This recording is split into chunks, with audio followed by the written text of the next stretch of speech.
Okay. Good evening. Welcome. Hold on. So is Eric's iPhone.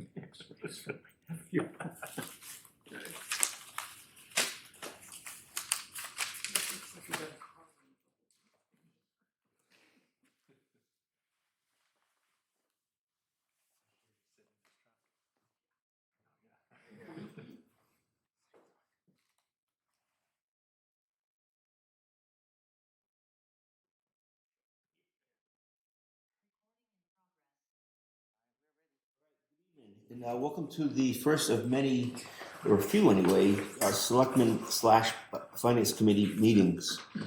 This is where we review the budgets that come in and meet with the department heads, or somebody representing the departments anyway.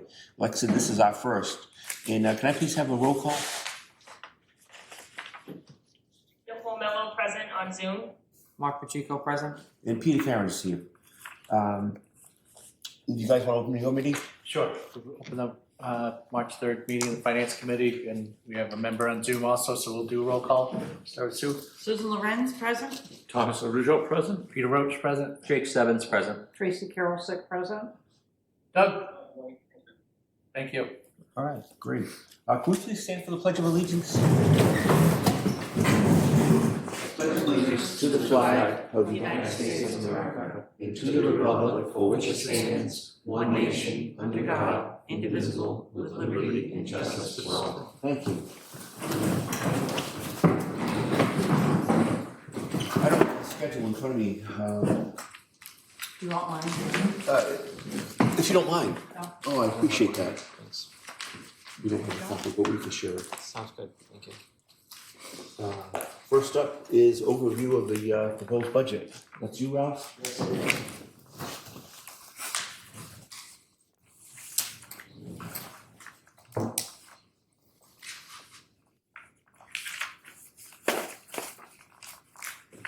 Okay, just giving a quick overview of the budget, just to let everybody know where we are at. So,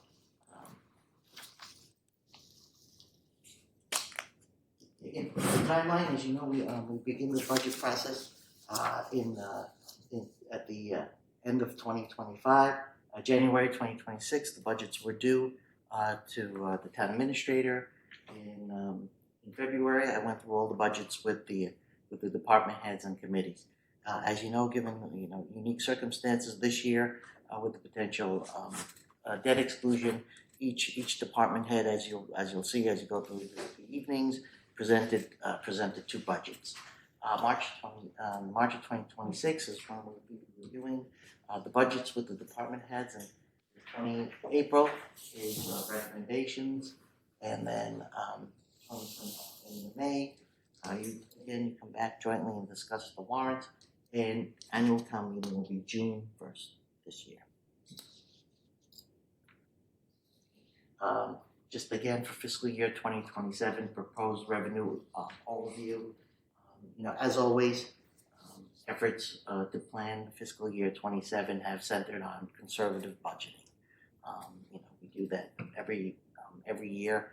This year in particular, we have additional strains on our budget, as you know, as we pay within the tax levy our capital obligations to both BP and Bristol Aggie. This year they amount to almost $810,000, $809 and change. Our revenue because of 2.5 was about $587,000. New growth we calculated at $250,000. We continue to our local receipts. We continue to sort of project conservatively for that. And then we only have the cherry sheet from the governor, and it's only $27,000 more than last year. again, with that, proposed expense overview, I just want to point out the department heads were asked to present two budgets, one factoring the no debt exclusion and the other factoring the passage of the debt exclusion. And I want to point out to the finance committee and to the selectmen that the no debt exclusion for the general government budget, and that's really the one we have the most control over than any of the other budgets we have, as we go through this process. The one for no debt exclusion, it's 1% less than last year's general budget. And as we go forward, that does include force reductions as we anticipated. The debt exclusion, if we get the debt exclusion, I want to point out that the general government budget is only 2% more than fiscal year 26. So even none of the department heads that they'll be coming in here will be, if they get a debt exclusion, nobody's going crazy. We're still being very conservative in our budgeting process. Fiscal year 26, if we get the debt exclusion, includes no force reductions, but we are trying to increase some efficiencies with positions, so it does include that. And I just want to point out also that both budgets I put it in. I know the selectmen will be voting on it tomorrow, but there was a return of excess funds from DR in the amount of $750,000, and we're looking. I would say we should apply that. If we apply it to next year's DR fiscal year DR budget, which we can do, DLS allows us to do that. So this is why it's so little, or it's not as basically impactful. If we didn't have that return, it would have been significantly. Oh yeah. Yeah. As I like to, do, my one sheet. I know not the best, but it gives a great snapshot. As you can see, there are 3 people in the waiting room. So let me just run through this, then I'll let them in. This is no debt exclusion. We got a little bit of good news. Our group health insurance isn't as much as we thought it was going to be. I'm going to say I'm still estimating a high on the DR school budget. I talked to Superintendent Rooney, and he says, well, it's going to be somewhere between 3 and 4%. I'm just keeping it a little high until I feel more comfortable. When he shakes my hand and looks me in the eye and tells me that number.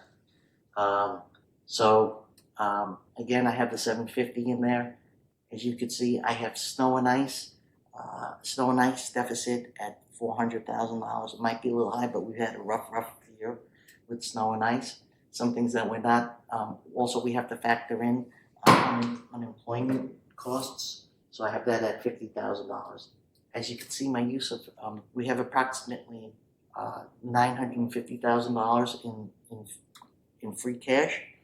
So as opposed to last year where I used free cash to cover the general operating shortfall, all the free cash is used for one-time things. It's I'm applying $200,000 to snow and ice, $50,000 to unemployment, 25 and 25 to stabilization fund and OPEB, and $55,000 to reserve fund.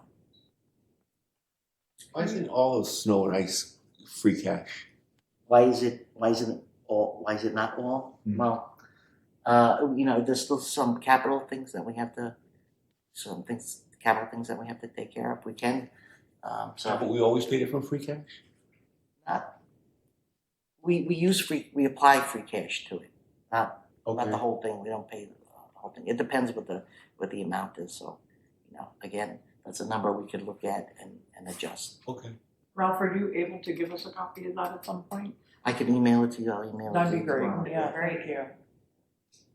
This is if we get the debt exclusion, as you can see, again, the general government budget number isn't, we're not killing you. the general government budget. But with the, with the debt exclusion, I've lowered the free cash. I'm not applying it to, I'm not applying it to snow and ice. That's a decision you'll make as we move forward. But with the debt exclusion, it looks like we have we'll be on the plus side, $510,000. So, again, I'm just focusing on the budget without the debt exclusion. And I'll point out again, we have an excess levy capacity of approximately 106,000. As I explained, how do we apply free cash? Something to, in this budget, we're initiating a force reduction plan for fiscal year 27. And if we don't get if the debt exclusion does not pass, we're going to have to look at cuts into the future. I already said that each department head will be presenting 2 budgets, but if I could go take a step back again to talk about if the debt exclusion does not pass, and these are some things we'll be looking at anyway, but we're going to have to explore the shift in employee group health insurance percentage, explore limiting a curbside trash pickup, and then when all else fails, we have to put forth a Prop 2.5 override. One question, Ralph. I know this is round 2 on the debt override attempt. Is there a limit to over the debt exclusion attempts? No. I just know because they may, I'm hoping that it passes this year, obviously, but we talk about doomsday scenarios of it not, and then people don't think it's a big deal, and then next year we go through this again, and we know that it exponentially is going to get worse. I think realistically, if we get to that point, we should, we really should be looking at an override, because maybe it's just gone too far. That we have to look at an override. Right. Where again, overrides, you have to express the purpose and the permanent, as opposed to debt exclusion. I've been given the shtick for the past 4 days, is for projects, and it's limited. Correct. Thanks. And with that in mind, we always have to, we just can't think of this year or next year. We have to start thinking long term, and one day we're going to be in a good financial position, which I believe. So, with that, we want to start thinking about what do we do? I think we should develop a 5-year plan to increase the Dayton Fire Department by 3 firefighters. This additional personnel would improve shift coverage and reduce overtime. Develop a future budget to increase the Dayton Police Department by 1 patrol officer to improve, again, shift coverage and overtime. These are some things we could think, once we have that funding. Develop a plan to replace the Highway Department aging equipment. Those 30-year-old trucks did a good job, this past week. But how many more years can we get out of them? We've got this coming up, the Dayton Rehoboth School District, the reconstruction or replacement of the Dayton Elementary School. That's coming up. That's probably be coming up in the next year or so. And initiate scheduling of a new Dayton Fire Department facility. And in April, we're going to be, we just completed the study on that. So that's going to be presented to the Selectmen. And, sometime in the future, we should think of that. And that's it in a nutshell.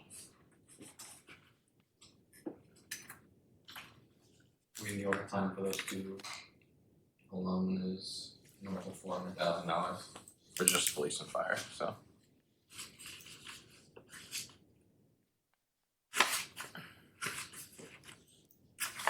Is there overtime contractual?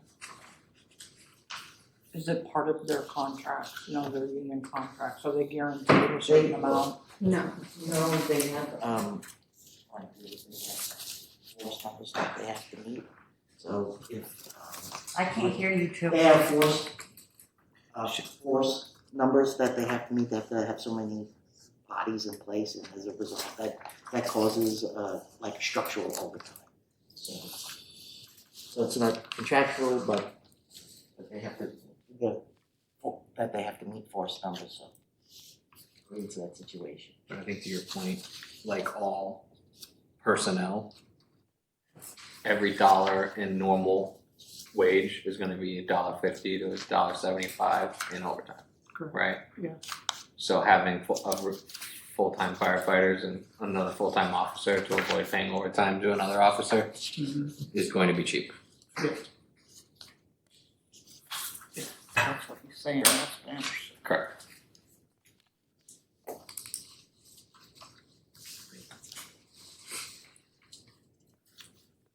So we're gonna go to Bristol County.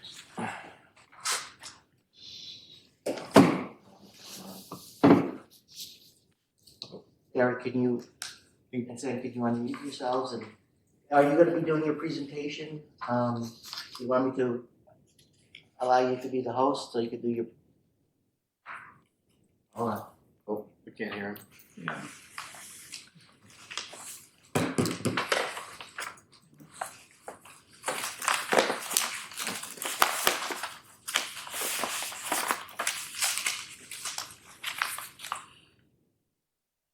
You guys, I know you're not on mute. Uh-oh. Well, we can hear you. Yeah, you might not have your mic on your side, Derek. No. Can't read what. How about now? Yeah, there you go. It's always a miracle as we come to these Zoom meetings that all of a sudden you pick the right mic, right? Thank you, everybody, and we appreciate it. I've got on the, also here with us is Sam Stone, our business manager. She's gonna go through the presentation, and Town Administrator, if you wouldn't mind giving Sam access to share her screen, she'll do that in a second. While you do that, I just wanted to thank the Board of Selectmen that I do see some of them on Zoom, and obviously the Finance Board for the Town of Dayton. Been a number of years that we've been presenting, and we appreciate the fact that we're just good neighbors with each other, and that's been some of the work that we've appreciated. Thank you, as we kind of built this $105 million kind of mini institution here on the side of the bridge, and we appreciate all the help that the town has offered to us in this process. Pieces that we've been very considerate about is as we look at the fiscal year 27 budget, there are 20 sending communities that are coming to Bristol Aggie that are in county, and an additional 15 that are out of county. And we were very conscientious as we're kind of looking through the budgetary process, knowing that our budgets in many different towns are quite strained and are having some difficulty as you kind of walk through those challenges. So we presented it to our Board of Trustees, a preliminary budget, which they're going to be reviewing, and Sam will go into a little bit more details specifically that you're reviewing now in your hands for the town of Dayton. So thank you for taking the time. I'm here to obviously answer the questions that are in place. I'm going to have Sam walk through the budget with you so you have a chance to understand where we're coming from, specifically related to the town of Dayton.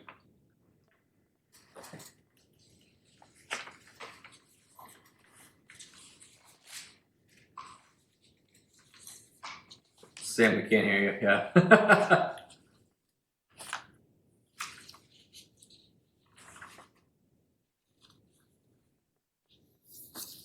Can you hear me now? Yes. Yes.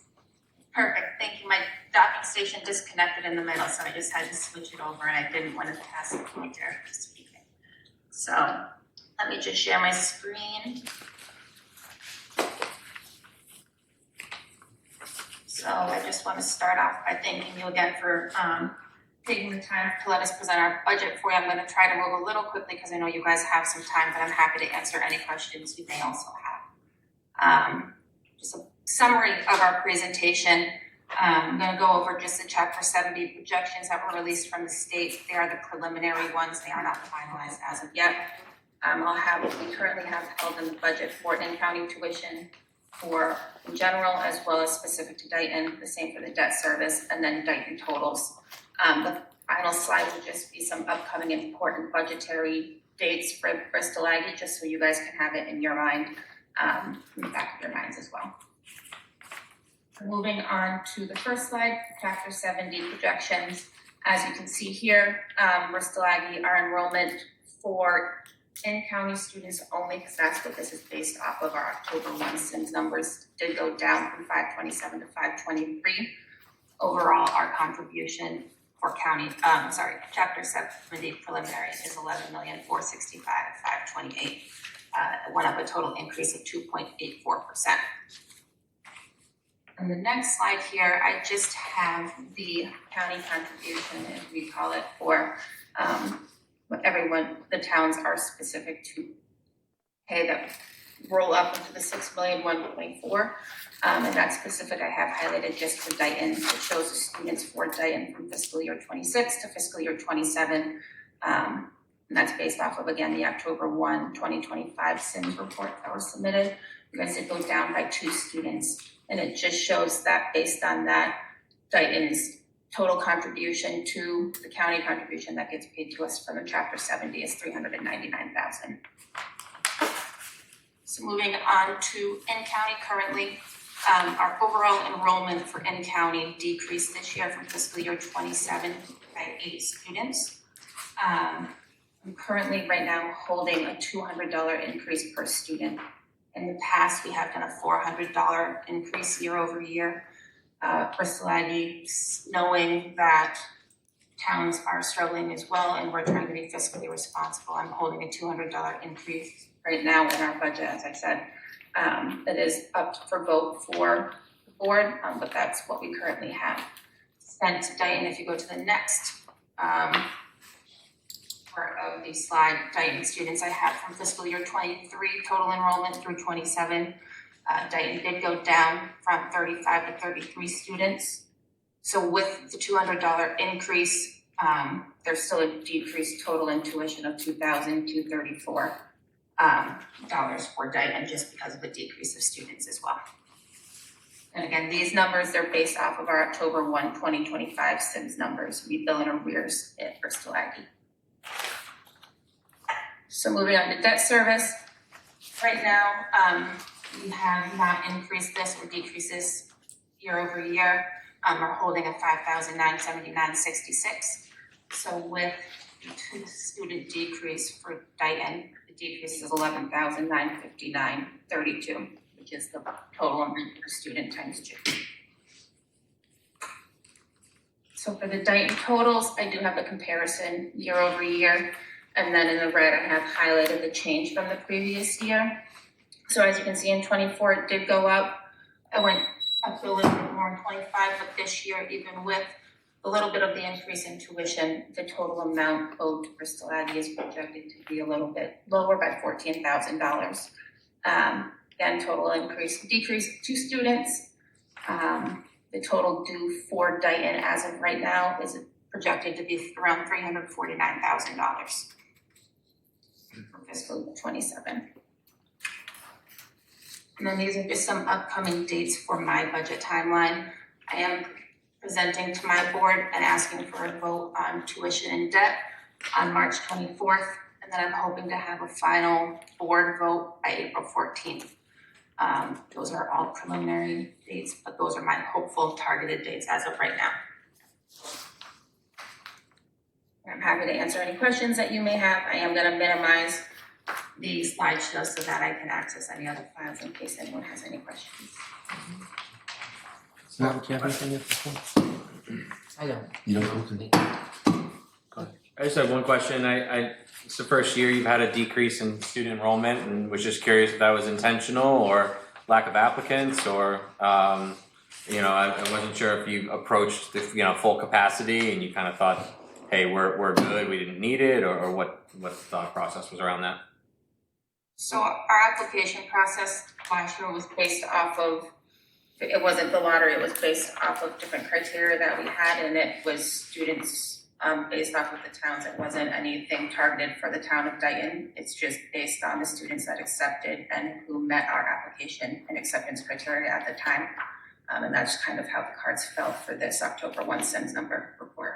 Yeah, I was less concerned about the actual Dayton number. I was talking about overall. You've grown pretty consistently over the past 5 years, especially with the new addition and everything. And it's a slight drop, right? I'm not saying, but I was just curious whether if you think you've plateaued with enrollment aheads, or is that kind of where you think you're going to stay in that area? So we did finish our MSBA growth, and this year that we're in right now is our final year of growth. So we had our full enrollment of 640 students. So we are around the area where we should be for Chapter 70 numbers in student enrollment.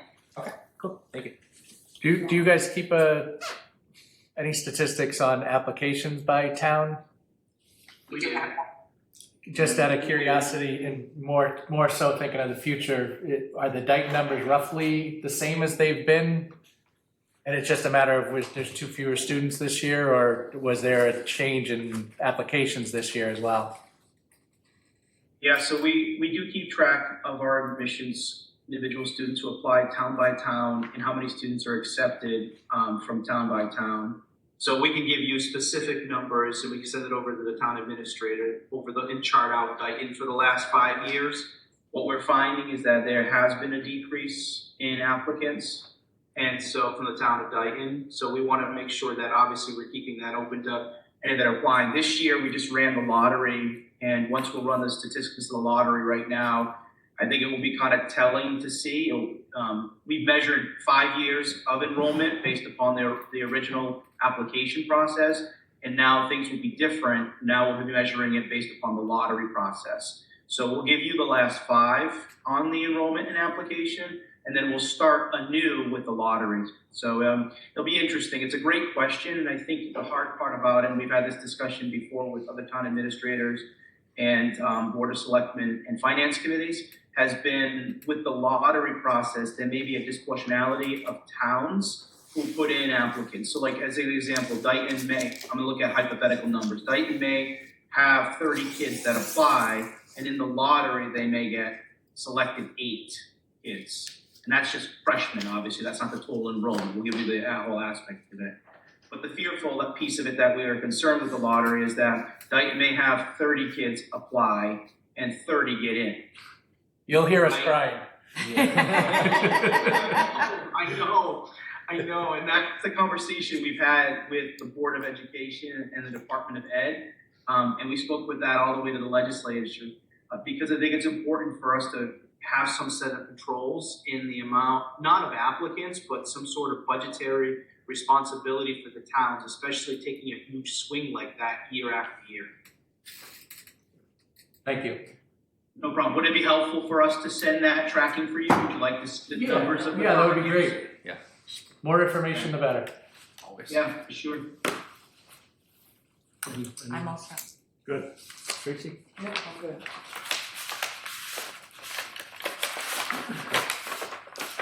All right, thank you, sir. Thank you very much. Thank you both. Thank you. Thank you. Thank you. Good luck with you all. We appreciate your support. Thank you. Good night. You too. You also.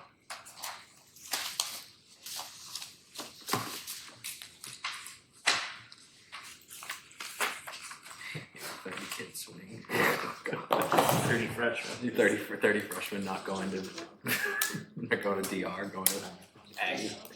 Just crush the budget. Yeah, I know, if those boards are amenable to it, I know, we had a little, rearranging of the schedule. We thought we were gonna have a reserve fund transfer request from the fire department, and they were gonna go right into their budget. They're not here right now, so I could fill the time, I could do my budget, and which also includes the commission on disability. So I'll take it from there. Sure. Good. Just one question as we're starting this. Yeah. When we're going through a department budget, we're gonna do no Yes. exclusion? So what happens is the first budget will be no debt exclusion. The second budget is debt exclusion. Okay.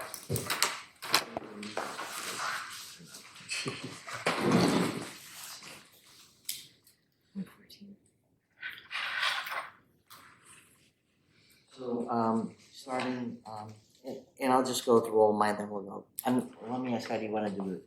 You want me to do the moderator, no debt exclusion, the moderator, debt exclusion? I'll do it. So this is pretty easy. Moderator salary was $250. We knocked it down we knocked it down by half, so, the moderator salary, if we do not get a debt exclusion, will be $125. If we get the debt exclusion, it will remain at $250.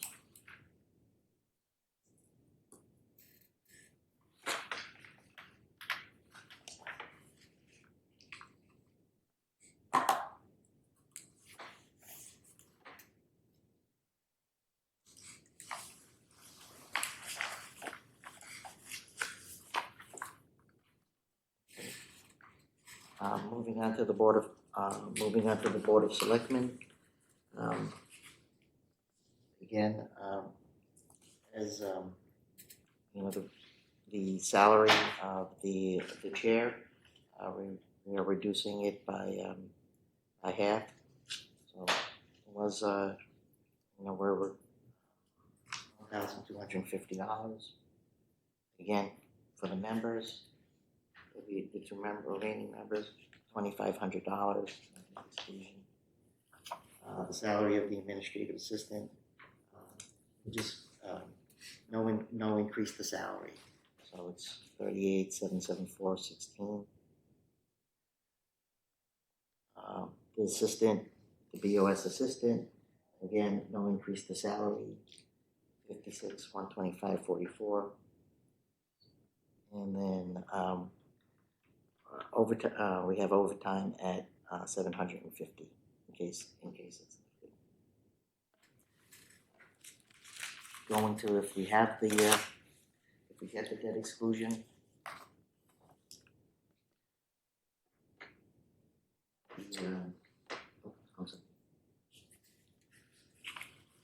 the chair salary will remain the same at $2,500.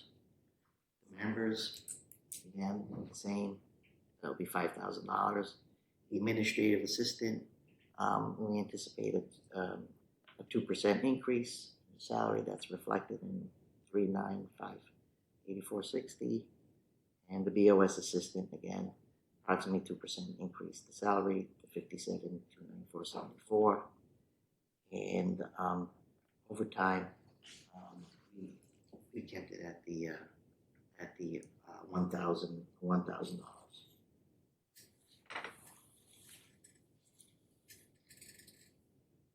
Why should overtime change? Just because It was- that exclusion passes or doesn't pass? Well, in case it's needed.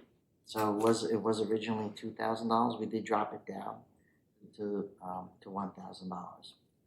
Right, I know Yeah. that, but if the overtime does not, if the debt exclusion does not pass, you're at $750. Yeah. Why should that change? Why not keep it at the $750 even if it does pass? I have no opposition to that. We just take a look at at what it was and how much we use in case we need it.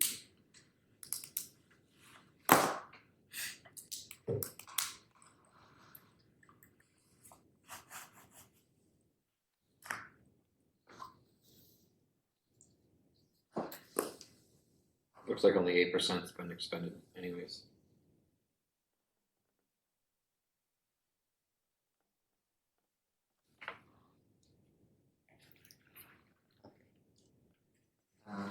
We go to the town administrators. We have to do the bottom of the 122. Professional Oh, technical. I'm sorry.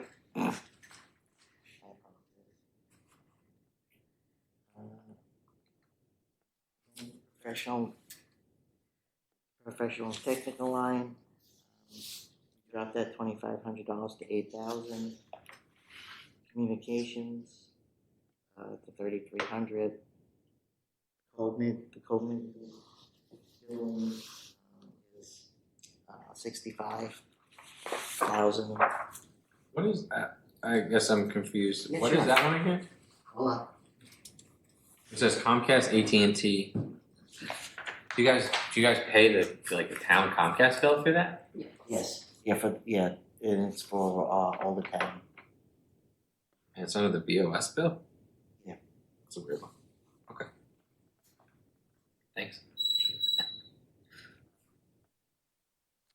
Office supplies 2,000, and travel 300, dues and subscriptions 4,500.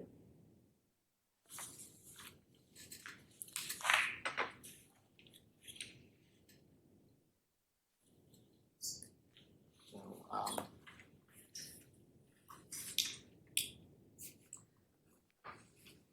so again, if we get the debt exclusion, professional and technical at 9,000.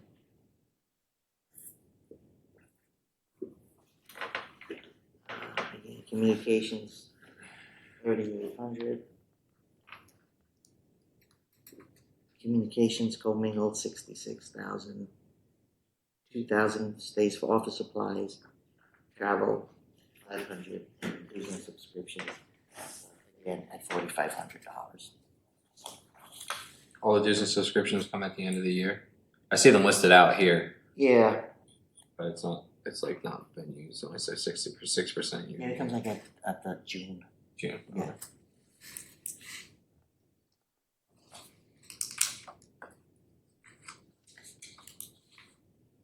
And moving on I have a to question if you don't Yeah. mind. Professional and technical, 5,300. Under the rationale, it looks like it's the same dollar figures on both with debt exclusion or I can no answer debt that. exclusion. Okay.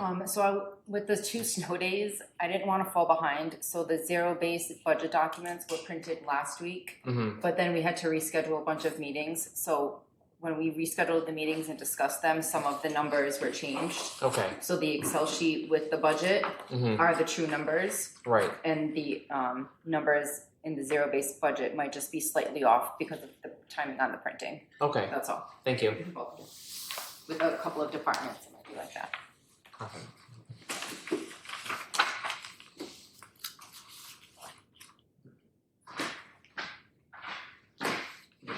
we go to 124. Town administrator. No debt exclusion. I say, give myself slight raise just to get it up to $135,000. But I want to point out that I get well, further down the line, I contractually get a $3,000 stipend, which I am not taking. So I will be taking less if we don't get a debt exclusion this year than last year. The ADA coordinator, no increase, 321545. Again, the administrative assistant to the town administrator, no increase in salary, 38,774.16. No overtime. Education stipends, we're keeping the contractual stipend for the for our administrative for the administrative assistant. No stipend for the town administrator. Professional and technical, we have that at 1,300.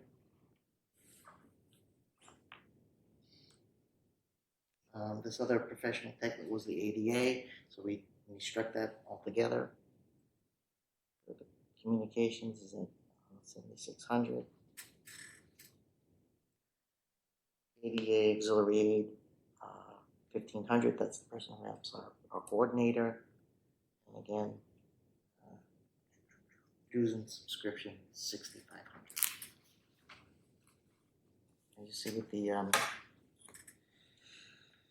with the debt exclusion, you know, I'll take my my contractual raise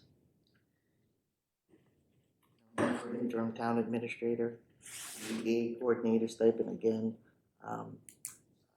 And that person up a slight increase. We had discussed that with them. Administrative assistant, again, 2% raise.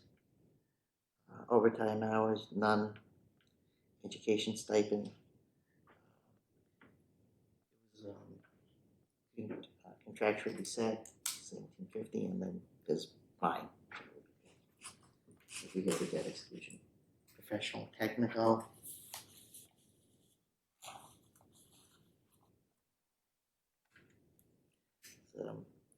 15. The ADA, again, we took that, communications, 7,600. The aid to the ADA coordinator, slight bump in the salary to 1,750. And dues and subscriptions, 6,500. I have one question, 5161, the benefits, the TA stipends. How can we remove those stipends if they're contractual? It's my contract. Oh. So, yeah, that's what I said. So I'm removing it. I'm opting not to take it. I appreciate everyone not taking an increase. I guess, I know it's small money, but I'm hung up on some of these items that go up for no apparent reason, just because the debt exclusion passes. Everything goes up by 200, 250, 500. Why? Well, a lot of them. What happens? Well, I mean, we're cutting it very tight as it is, so we figure with the and the thought process is if we have a little more breathing room, we could put that in. I have to say that everybody who's going through it, they're a little nervous at the number we got. We're kind of hoping that it we're making our best guess that will come in at the number. So wherever they could cut, I asked them wherever we could cut a little bit, where we could comfortably cut a little bit, let's do it. And if we have the debt exclusion, we add it back in. So. Okay. Yeah. Yeah, go ahead. I wasn't aware that you put in there that you were opting not to take your full contractual. What's in your contract? I just wanted to say that's very, very, very kind of you to the town, and I very much appreciate that. I didn't expect that, so just wanted to say thank you. And then also to the two budgets as well, like the two different budgets. Either one is unsustainable. I mean, right? If we have did you say it's a 2% increase if the debt exclusion passes? Which is still. It's a 2% increase over. Totally, it's a 2% increase over fiscal year 26 budget. Which is still very, very modest and a very small increase. We try to keep it within, within the 2.5. So. Okay, thank you. Can you remind me in the Board of Selectmen communication, the regular communications 5340, what's that one?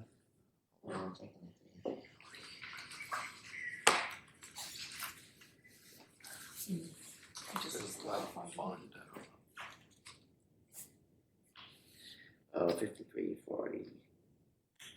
Oh, I think communications has to do with if I remember correctly, it has to do with stamps and things that they send out. Stamps for everybody?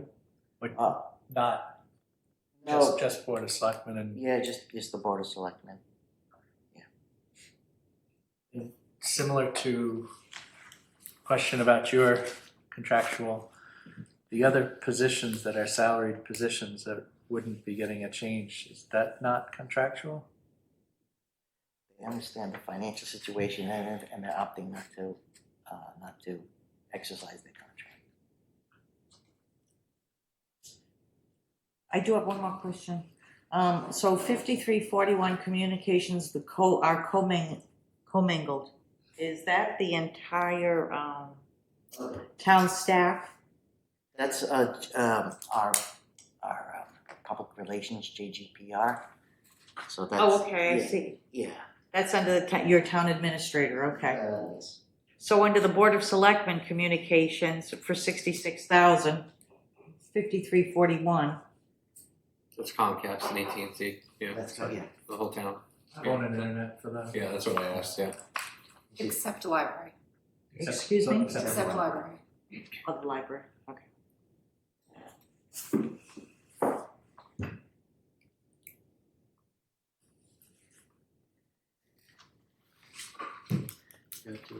There's someone in the waiting room now since I've had. Thank you. How does that communications with Comcast work, I seem to remember that we had to have a certain budget and we got some kind of a discount, or we got money back for that. Is that still the case? That's the PEG access. So the cable, Dave gets money based from Comcast, but this portion of the bill is just Comcast services to the town. Okay. I remember at one point, all the departments seemed to be paying their own bills, and I think it was Mallory who consolidated Right. it. So nice efficiency, I guess. Yeah, I guess the question was, I was just like, why was it consolidated under your guys' department? That was the weird thing. Instead of the town administrator, right? Yeah, or the town administrator or something. He's very good at paying the bills. That's- I was just like, oh, very interesting way to do it. But whatever. No. So if we move on to town council. Town council, again, this is one of those situations, no debt exclusion. It down to 80,000. What department? I'm sorry, 151.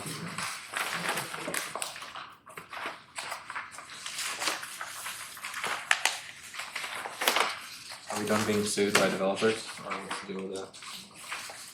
No? That's fine. Okay.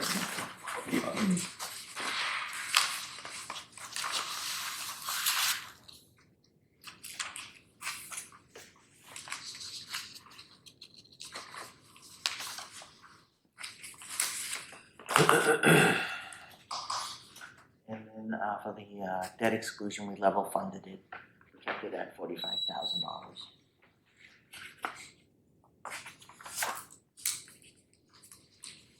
Yeah.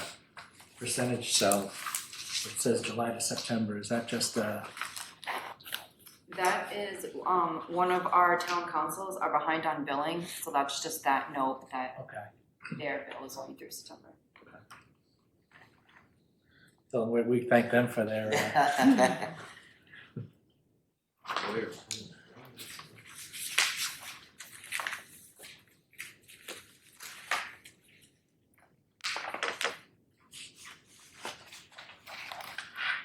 So at this rate, we might go over on town council this fiscal year. We're close. Yeah, but I know we cut it this fiscal year anyhow, so we knew it would be close. Yeah. Yeah. Okay. And then Department 155? Yep.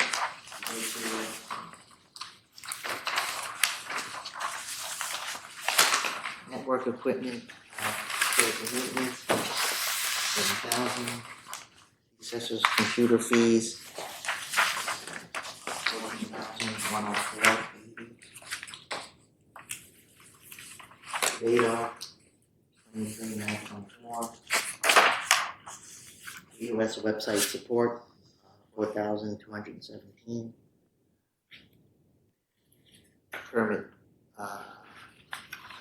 Permitting software at $9,600. Computer administration, 8,000, and COA prime time, 1,900. Go to the debt exclusion. There's the two. Everything for the most part, things stay the same with the exception of network equipment repairs and maintenance. Then it says 7,000. We put 8,000.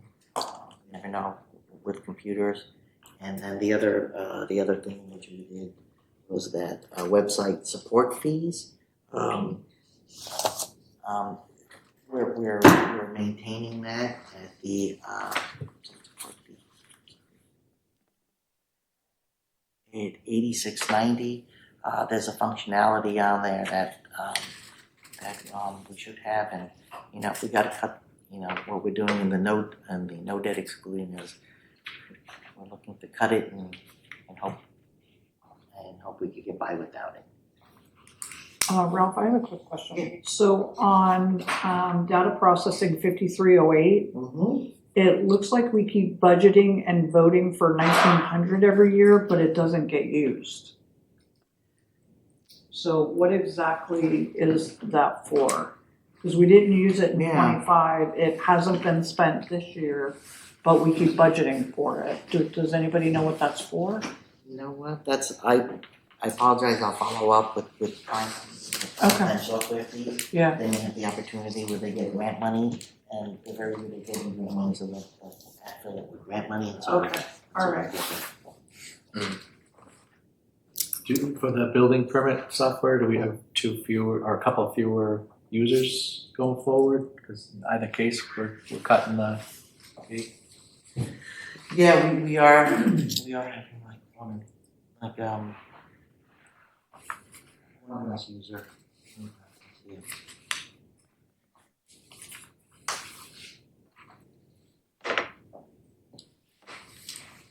The only concern with cutting technology services is none of these are gonna encumber our ability to collect revenue in any way, correct? Correct. That's why we're paying big R. Yes. That's literally. And the assessor. So. Yeah, exactly, that's cool, that's the only thing I care about. Department 192.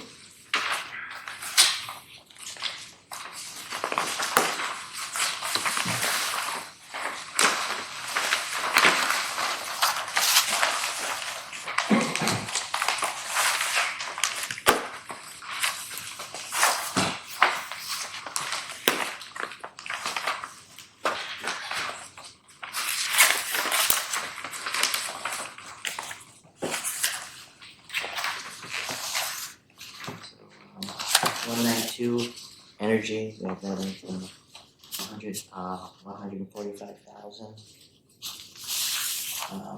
Library, they're taking care of their own. Library. No, library modular, gone, boom. Non-energy town office buildings, 7,000.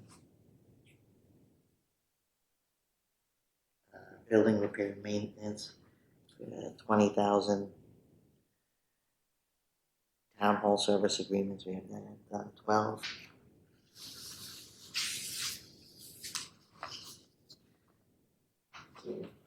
We took out the dog shelter maintenance of the dog shelter because that's carried under the ACO budget. Other property related services, 7,500. Those are the, and as you can see, that's the fiber lines. Custodial housekeeping, 11,600. Groundskeeping, $3,000. And shared equipment, copier, 10,500. As you can see, the with the debt, we're pretty close. The business is non-energy town office building, we're at 8,000. We've got maintenance on the building for 20. Service agreements are stayed at 12. Dog shelter. Do we have a dog shelter? I think that's for her trailer, isn't Yeah. it? Yes. That's a trailer. I think you should take that one. Yeah. Are you changing your recommendation on that? Yes, I am. I think, remember last year she wanted funds to be able to power wash it. So I think that's what that's for, is just whatever maintenance the trailer may need. I didn't think we were keeping any of the animals in town. It's short term. Okay. Short term shelter. Is the change in the custodial, is that just removing the library? Yes. Like a 9% drop in estimated energy costs. Yeah, that's when I went over my staff, they were comfortable with that number. They're seeing how it's going, and they feel that that's a comfortable number to keep energy in. Okay.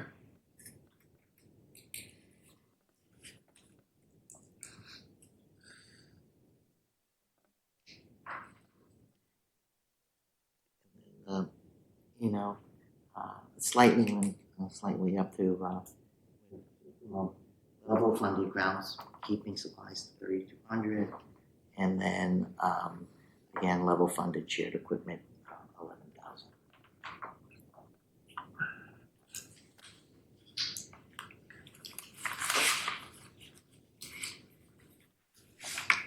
Then 195? 195. So $1,000. We didn't change it. These are town reports we printed out.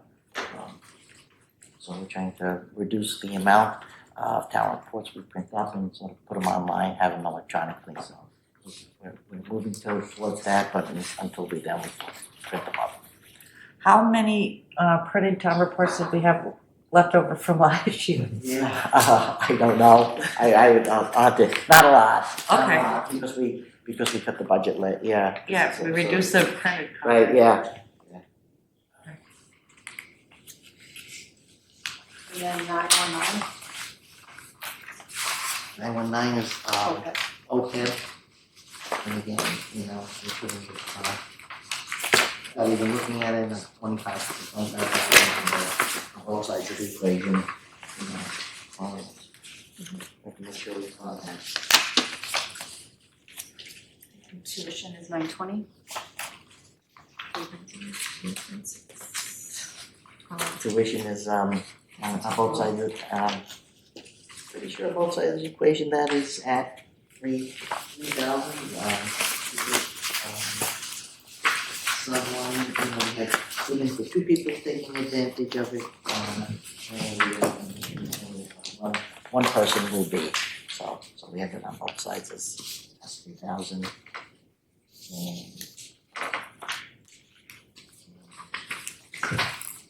next could be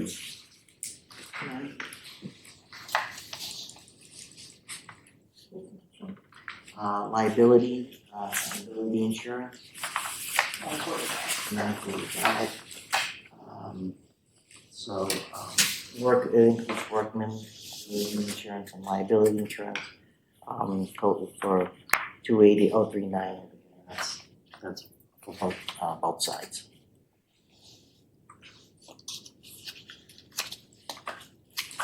You're 20 grand over already for this year? Just one of the lines Yeah, it's as a whole.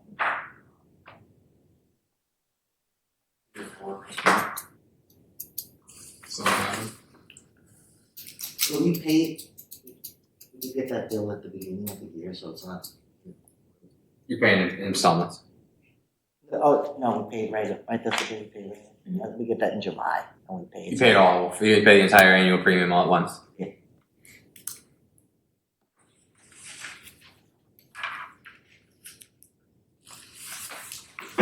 So I guess my question is, if the bill for the year that you paid was 63 grand, why are we not upping to? It's not going to go down.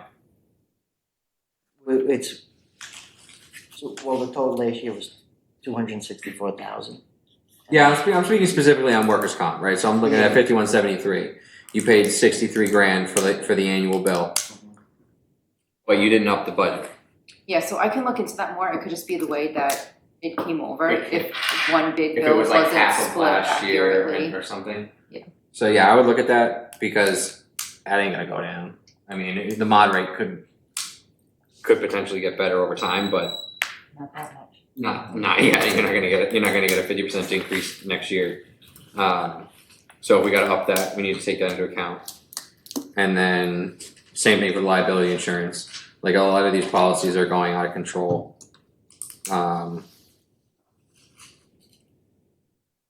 So let's just make sure that, take a look at what the annualized was when you guys paid it up front, and that should be the baseline that we use for Okay, budget. we'll adjust those numbers. Yeah.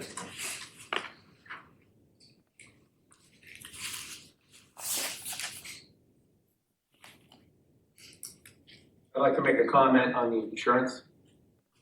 I know that we are at a tight budget. If we don't get the debt exclusion, we're gonna remain with a tight budget. And health insurance, like you said, isn't gonna go down. That would just mean that we would have to have either higher deductibles or larger co-payments. Yeah, this isn't the health insurance yet though, Doug. This is workers' comp and GLI, general liability. So the health will be later on. But agreed, that was in, I don't know if you saw Ralph's presentation, that was in one of his slides where he talked about if the debt exclusion doesn't pass, one of his action items was looking at either changing the contribution percentages or the deductible plans and things of that nature. So that is definitely something he's looking at. Now, on the workers' comp, is there a similar levers that can be pushed, increasing or decreasing, or are they set in stone? You get one premium, you get one type of plan? Yeah, no, I mean, there's very little you can do about workers' comp from like a pricing lever perspective. The coverage is the coverage levels are set by the state, and you're basically given every job title is given a workers' comp code, which has a rate set attached to that workers' comp code that's modified based upon, calculated based upon how much salary is done through that workers' comp code, right? So like somebody sitting at a desk is an 8810. So like that's a white collar person and you pay like nothing for workers' comp because they're not gonna get injured, right? But somebody driving one of the plows that was helping us out last week would obviously have a higher workers' comp risk because they're out plowing and they're operating heavy machinery. The only way you can really change what the rates are, there's some carrier competition is going into group pools. I don't know if the town's in a group pool like they are with the health insurance. My guess is probably. So unfortunately, you're kind of up the creek in most of these situations. My only concern when bringing it up was just that we adjust accordingly and prepare for what next year's premium is going to be. Workers' comp you're kind of stuck with, but on the health insurance I agree with you, Doug. Like we could pull those levers as needed.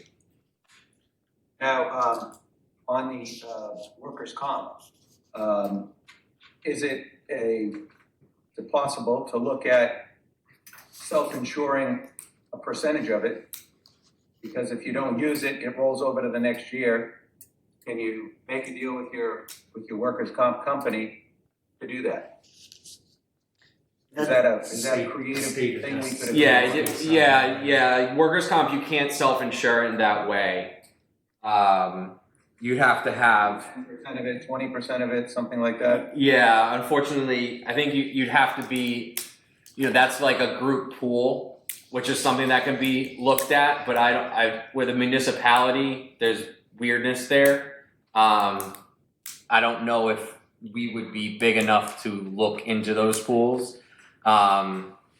Most of it is still I have clients that have 8,000 employees that still go to a Travelers or an Allstate and get workers' comp insurance. Like it doesn't, they're not self-insuring it. It's still through a carrier. So it's tough. Always a hard one. Yeah, it's tough. But to Peter's point, depending on what happens with the debt exclusion, the cost of workers' comp is directly related to how much salary is being put through. So, unfortunately, if we are cutting salaries, it'll go down. It's not going to go down a lot, but it'll go down a little bit because the amount you pay in workers' comp is directly related to how much salaries are being paid out by the town, right? But that's it.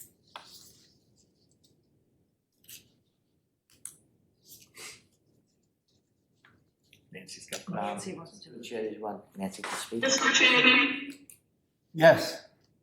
Nancy Gould, speak.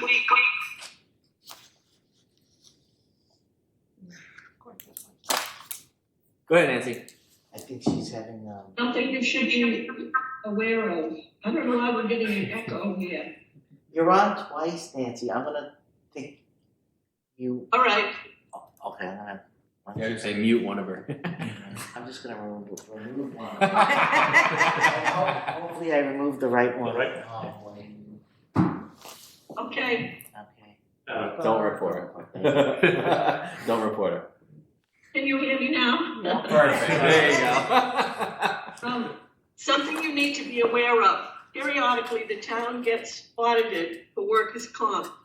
I remember one time when I was a selectman, I think it was probably between 2015 and 2020, we had not been audited by our workers' comp or whoever does it.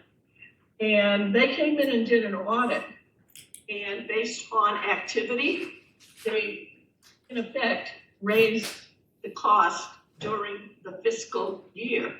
So I think since then they have probably, I hope, conducted workers' comp audits more often than like 3, 4, or 5 years. But you just need to keep in mind, a major driver of your premium is your activity. If you go without injuries for a period of time, that's a plus. If you have injuries, your rates are gonna go up. So you need to know that.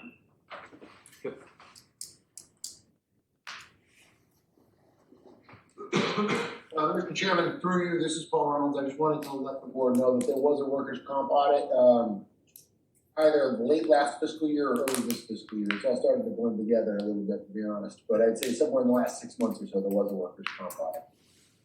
Very good. Thanks, Paul. Any issues, Paul? None that I'm aware of. It was a new audit company, and it was their first time doing it. It was a fully correspondence audit. There wasn't a field person like there usually is with the back when Nielsen used to do it. They'd send somebody down. As far as I know, there were no issues. We were able to match everything to the code. I worked with Karen Brady a little bit to get the codes and make sure that we were classifying people correctly. There was a couple people that were miscategorized according to their records, but we got everything straightened out, and there were no major glaring issues. Serena said no issues. She did get a paper cut. Yeah. Does anybody else have any questions on insurance? No. We can move on to fire. Yeah, You ready? Department 220. talk about workers' comp.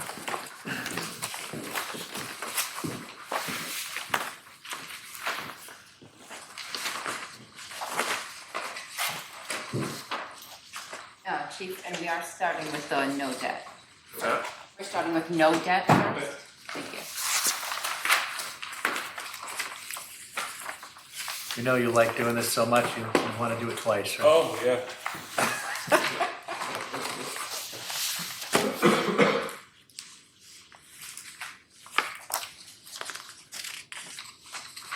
Whenever you're ready, Chief. Not much to say. Everything's just basically level funded. The only thing that's not are the contractual obligations and the payroll lines.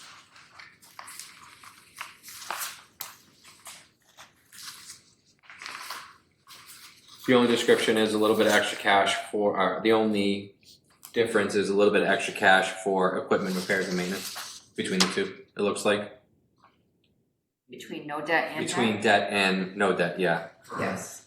So that, yeah, debt and no debt, I got the whole 2.5% increase that was suggested to me towards repairs because I'm through my repair budget right now and I still have 4 months to operate.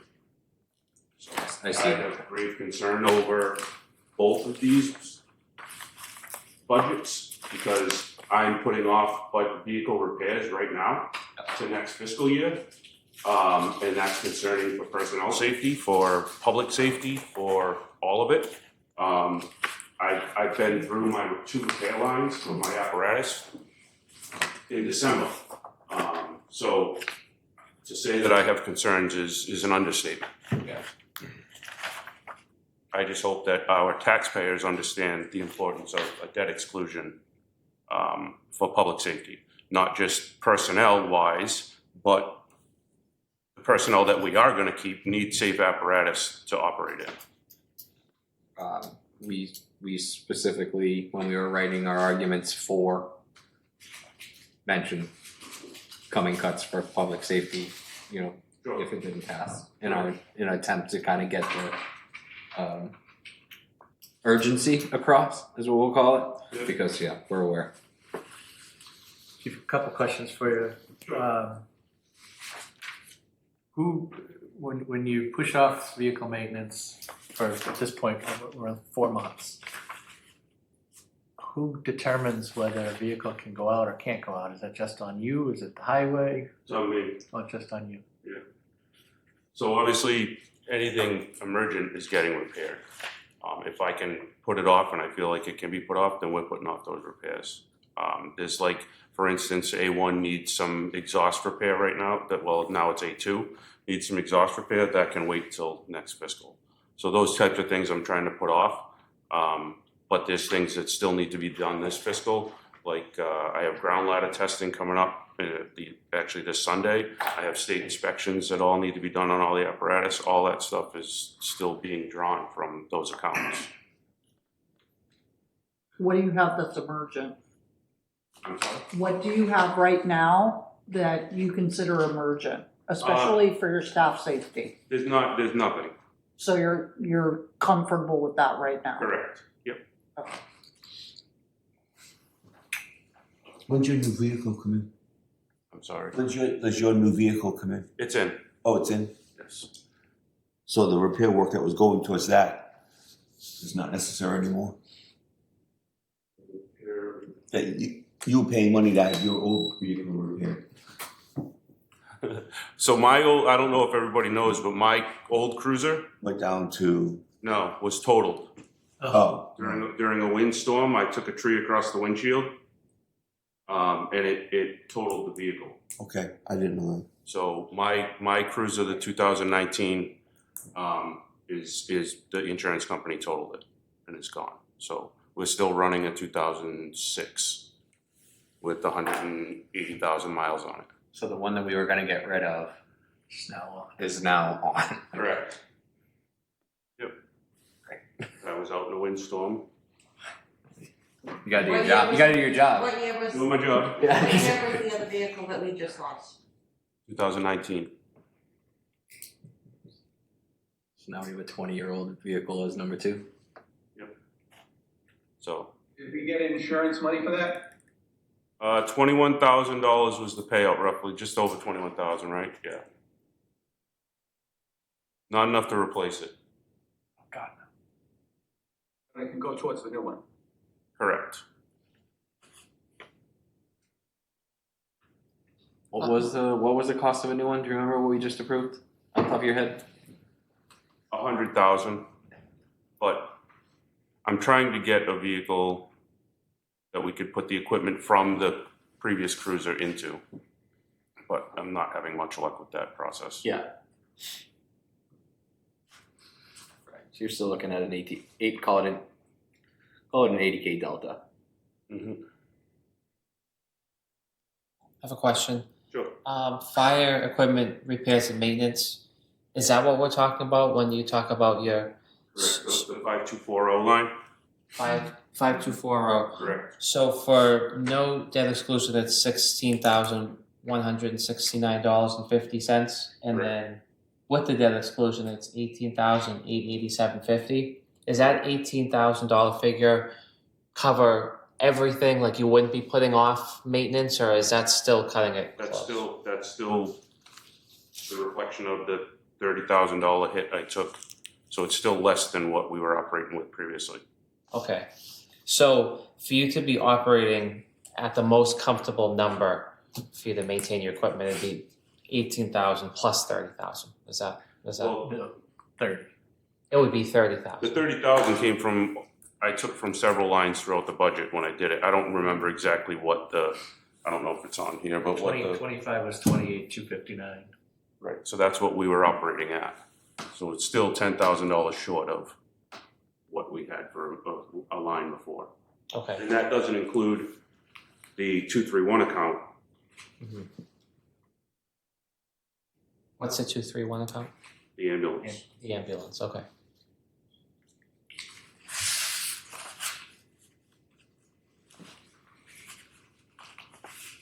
Thank you. No problem.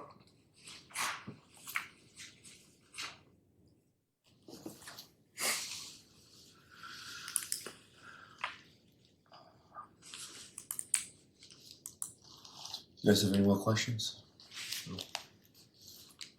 Can we move on to what is the ambulances next? And Department 231, ambulance.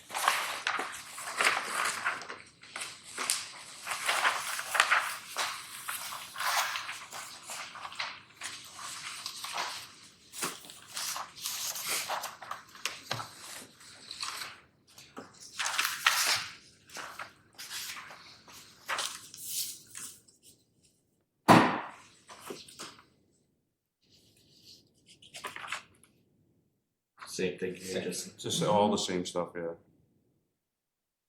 I guess putting the two together, something, I don't know if you're here, we were chatting a little bit about overtime hours. One of the things that, we're hopeful that debt exclusion passes. Obviously, we can help you out equipment wise, but the town administrators made it a point for looking to get you some additional personnel help as well.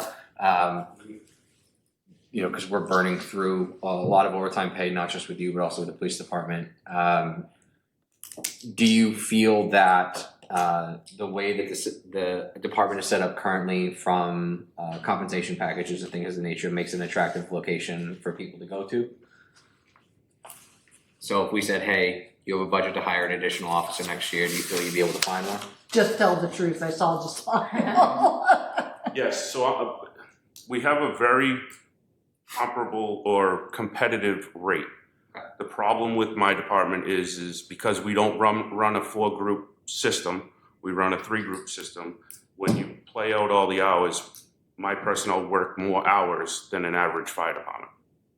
So in a year, they work more hours than if you go over to Taunton Fire and look at what their schedule works, how their schedule works, they're working more hours in a year.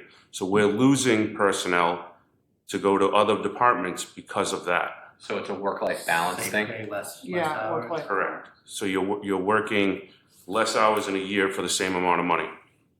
And so you're doing a 3-group instead of a 4 because you don't have enough people, is that correct? Correct. How many personnel does it take to get you to a 4-group? Yeah, how many would you need? 2 more would get us to a 4-group system.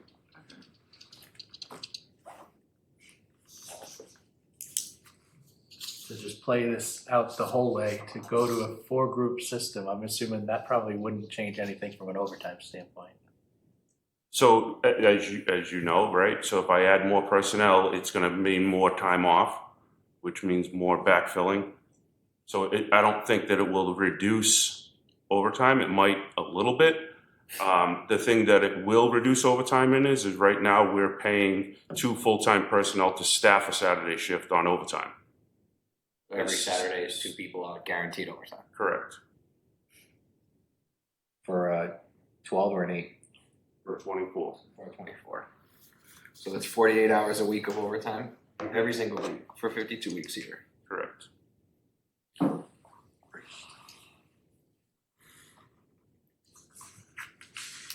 Change the wheels back to the maintenance. What's the difference between either side? Fire rescue equipment versus ambulance equipment? How do we put it in which box? I go at the discretion of the chief. Which lines, Peter? 5850 Yep. versus a 5240.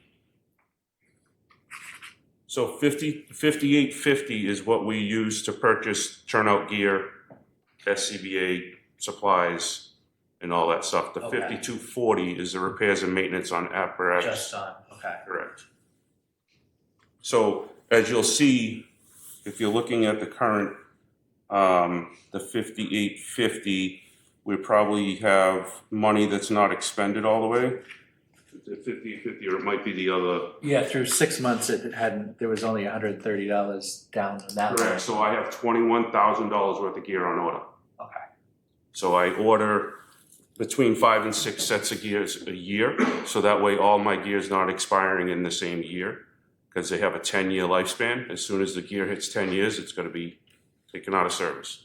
So I try to rotate it so all the gear is not expiring at one time, so we're not buying 40 sets of gear, 50 sets of gear in 1 year. So basically you're staggering it out so you Correct. don't take a huge hit, Correct. which is actually the smartest thing to do.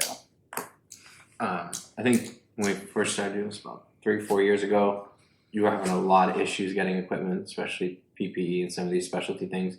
Has that gotten better? It's getting much better, yeah. So turnout gear with the coat and pants that we order is taking roughly between 3 and 4 months turnaround time, because they're building it to order. Because it has a lifespan, they're not building anything to put it on the shelf anymore like it used to be. So now basically when I order a set of gear for a member, it's custom tailored to them. It's made for them, and then it comes with the date that we receive it is the date that the date that the expiration starts for the 10 years. Odd question, but if you had it tailor-made to a person, what happens when that person goes, if they go? So it still goes back into our inventory, and we use it for somebody new. Okay. It's tailored for somebody, but it's not truly tailored for somebody. Okay, all right. So in other words, people get fit for a standard, you know, if you're 38 waist, you get a 38. Okay. We can, mostly our female employees, we have to make it more custom because they're Smaller. shorter and stuff like that. So Okay. those are really custom, but Okay, the other stuff we take and we use for other personnel. all right. Thank you. No problem. Besides the exhaust, any other ambulance type maintenance being put off? Not ambulance maintenance, no. Nope.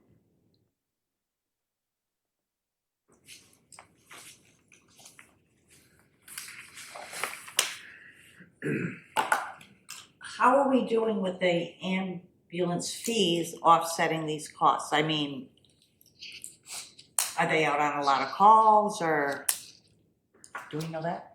Ambulance calls, like our run numbers are increased exponentially, probably from last year to this year. I think we went up 3 or 4%. Okay. On runs. We're bringing in $600,000 to $700,000 a year roughly. And we put, I think last year, $475 Yes. from the ambulance account into the general revenues. So, All right. yeah. Collections, we're doing all right with. It's, you know, that's a battle always, so. Okay. Thank you. Does the majority of that get paid by the health insurance of the person that is being attended to? Yeah, well, majority of it is insurance companies, Medicare, Medicaid, and then private pay.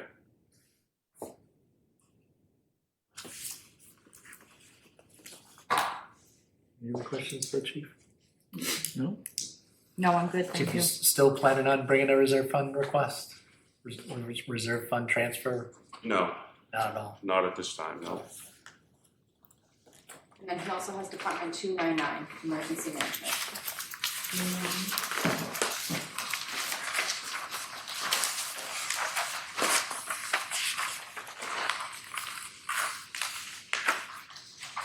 I didn't do anything to this, I just left it on hold.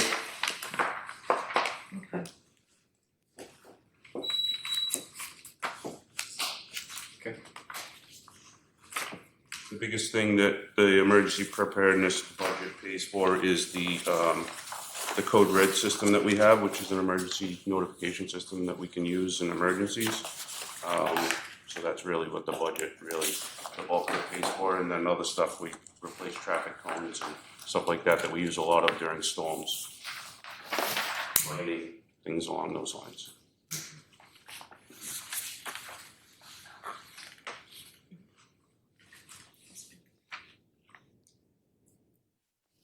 We're good. All right? I'm good. Thank you. Thank you, everybody.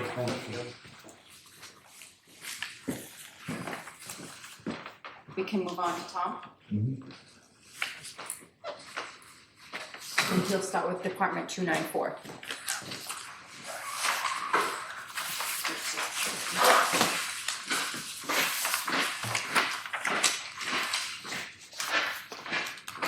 Coming out, guns blazing. I was gonna say, yeah, this is a great way to start.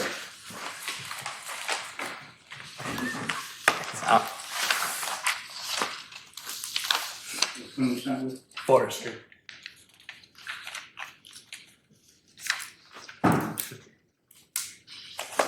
That one first.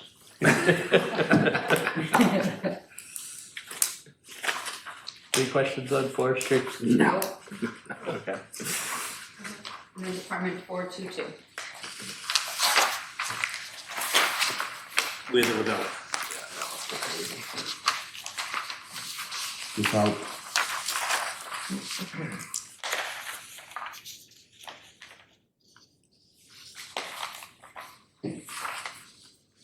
Tom, you had a tough week.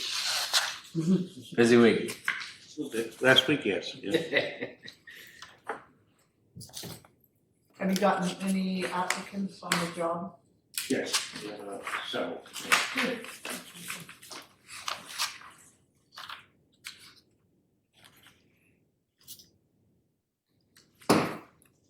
Going to assume that the difference between the two is mainly an unfilled position? It shows 7 employees under me.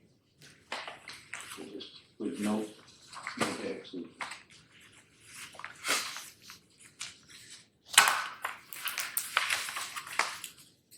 Do you feel, I don't think you were here, Ralph was budgeting, you upped it an extra 200K for snow and ice? Yeah, it's at 400. yeah. How do you feel about that figure for this year for snow and ice at 400? I don't like the smile, Tom. That's my overtime You alone. shut it off now, or? I don't like that smile, Tom. It's hard to say, yes. We're gonna be threatened with that, absolutely, yes. So the question that I have is for 5240, the equipment repairs and maintenance. Obviously, you discussed the fact that most of your vehicles are older than many people. You know, I mean, are you gonna be comfortable with this number, given, you know, the age of your equipment and? That shows an increase. That's where me and Ralph arm wrestled on, he won. I think she means the no debt side at 37. Yeah, the no debt side at 37. Ralph still got that at 42. No, I put it Oh, did you? I see 37. To the right. as a recommendation. Over to the right of. Oh, here, the 42. That's right. Yeah, that really has to go up, yes. With and without the debt exclusion, there's no question about that. Okay. Are you putting off any maintenance at this point? Trying to put off any maintenance till next year? The things that you can put off. Me and Ralph have to have a conversation, yeah, we're looking at a transmission in one, a pony motor in one. The radiator has to come, he doesn't know what radiator either.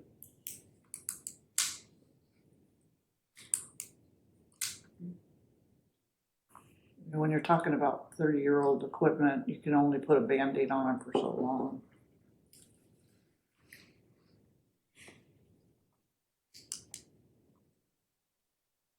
See, with the exclusion, it looks like Ralph won that arm wrestle too.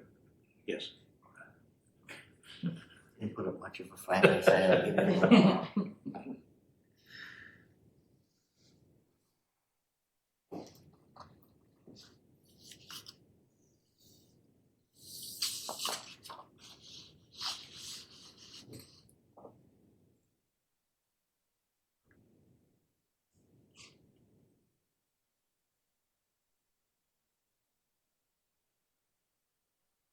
So the vehicle supplies, that's the routine maintenance. The other one that we were just talking about, the vehicle repairs, that's the one that hurts us the most. Between the two budgets, 5106 salary first time, salary full time, excuse me. Are you looking at not replacing the one if no debt exclusions come? Correct. But you're looking to hire somebody now? There's 2 positions Oh, okay. empty, so we're replacing one, so we'll have a complement of 7. And if we do get the debt exclusion, You'll go for the other. depending on the arm wrestling match, yes. Equipment or men?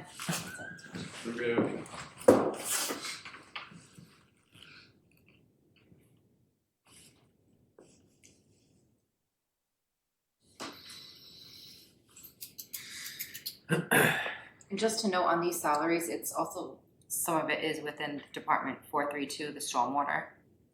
So just note that. Okay. There's 8 weeks of salary in the other budget. All right. That usually does not get exercised until March, April, May, June.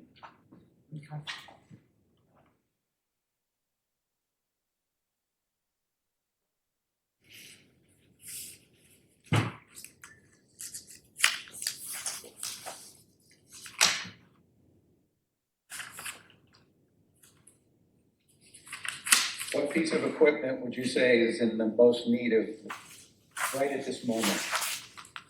That's gonna cost us the most money if we keep it. The larger trucks, yes. The what truck? The larger trucks, the six-wheel dumps. There's 3 of them right now that we're wrestling with. They're just gonna nickel and dime us greatly. What year are those?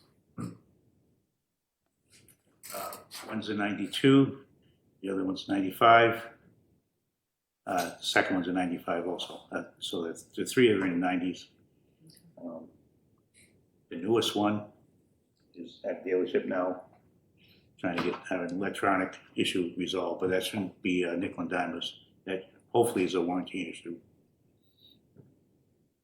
Have you submitted a request to the capital outlay committee with your 5-year plan? A 5-year plan, no. I think, For this fiscal year? yes, 2 vehicles. Okay, thank you. That's awesome. I believe a 5-year plan, we should do it with the capital outlay. Okay. So we gotta, they're the ones that hold the press, so we gotta figure that out.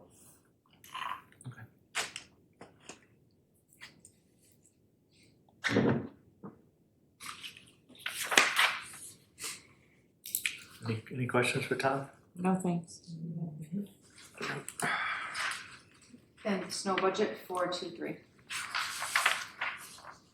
Which we legally cannot appropriate less than this current fiscal year. 50,000 it is. Remember last year we were like, oh, that was nice. Yeah. Refresh my memory on that. Don't we have to put a certain amount in regardless 50. for the snow and ice budget? Yeah, 50,000. 50? That wasn't enough. No, not this, not yesterday. Berkeley, you do Berkeley Bridge too, Tom? Yes. 429.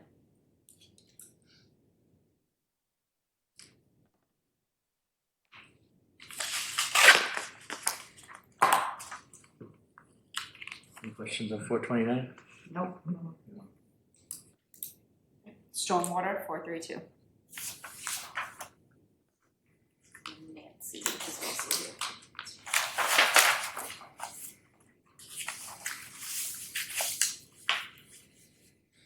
Alright, what do we got here? Mr. Chairman, Yes. are you on stormwater now? Yes. Tom, do you have anything before I talk about the email I got from Weston and Sampson? Nope. Okay. In the budget that you have before you, we put in a $15,000 placeholder, which is what is in the current budget, in order to do testing we are required to do now. I sent an email to Jerry Schwartz, who is the engineer at Weston and Sampson, who's working on the project that's being funded by ARPA to do the kind of things we need updated in our stormwater program. She said that, again, everything's contingent on funding. She's saying that for the FY27, the 15,000 that is proposed should be in there in order to comply with testing and things we have to do. Now, I said to her, what else do we have to do besides the 15,000 for testing, which we did in 25, we've got to do, excuse me, we did in 25, we're doing in 26, and we got to do in 27.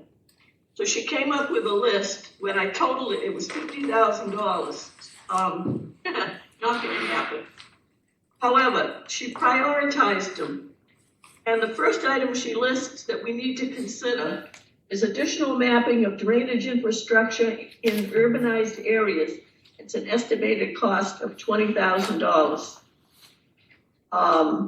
The other things that are on in this list, I don't think it's crunch time, and I have to, listen to her recommendations. So we're looking for an additional $20,000 in that line where the 15 is, and it would be, or create a new line. It's for mapping of drainage infrastructure in urbanized areas. Now, some of that work has already been done, and they did update maps when they were here last year, and that was paid for through the ARPA grant. So the testing that was done previously was paid for through the ARPA grant. So the 15,000 that's in this year is going to be something we have to provide. We don't have anybody qualified to do this, so we'll probably be looking for an engineering firm like Weston and Sampson. And then again, just to repeat, the recommendation is if there is additional funding that becomes available, we need to look at additional mapping. Is that 5305 on the budget, Nancy? Yes. Yeah, MS4 compliance. We're still waiting for the new MS4 regulations to be approved. The town is currently in year 9 of the 10-year plan, the notice of intent that I submitted 9 years ago. They've been talking about revisions to MS4, but that's gone on for years too, because even when we filed the notice of intent, we'd been waiting more than 5 years to find out what we were supposed to do. So everything that I'm talking about and what we are planning on is under the current MS4. I don't think we'll have any surprises that would have money attached to them. Again, we've still got year 9 and 10 to complete in our notice of intent. So I think we've got a little bit of breathing room there. After that, it's like everything else that comes down from the EPA, we wait and see.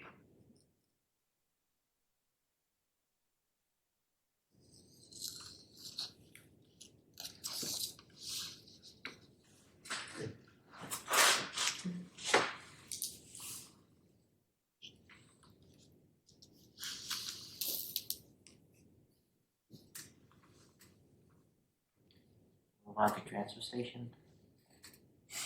No.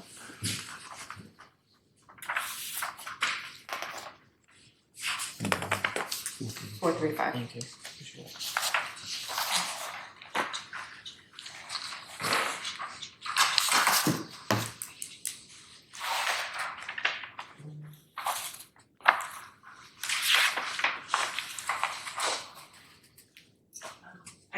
One question on the salary line.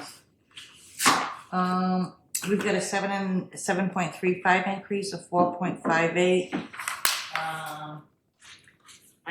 That's under street cleaning.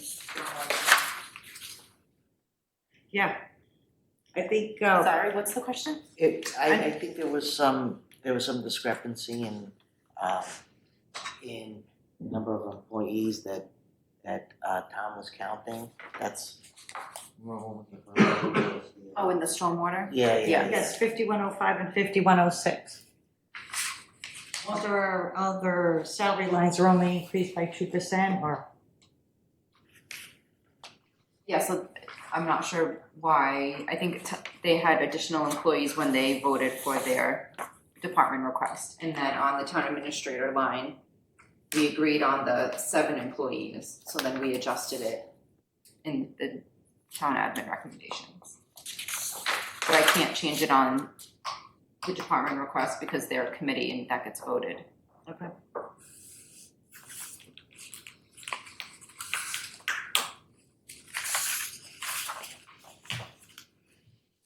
The head count change, that's why I said yes. And the split might have been a little different in FY26. So we added employees, or? No, so they currently have 2 open positions. So a no debt, they're gonna hire 1 employee. Right. And then with the debt, they'll fill the 2 positions. So it might be the way that it's split in FY26. And they also had employees leave. So the new people are coming in lower.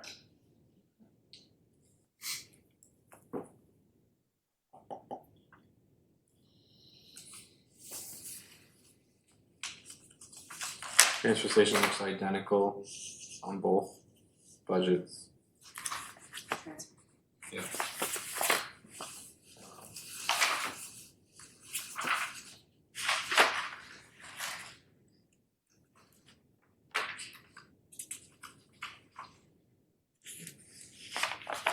Well, that budget has to do with that. Yeah, I'm not saying that that's incorrect, I'm just saying, we can just look at one, and Yeah. not have to go back and Yeah. forth about that.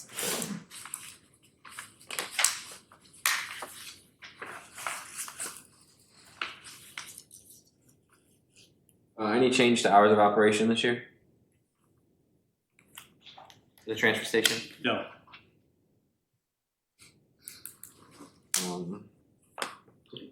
everything else is based on tonnage and it's pretty consistent from year to year. Cool.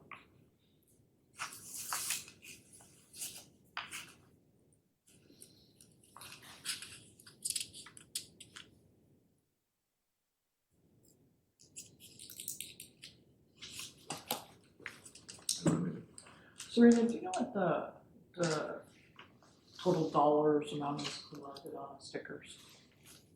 Do you have any idea what that is? I can look while he's going over the next one.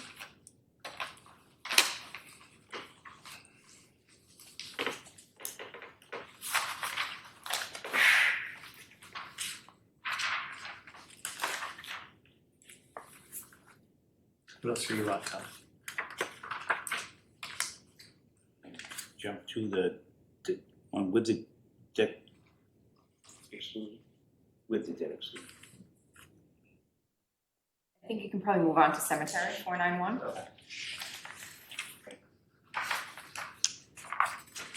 No change there either.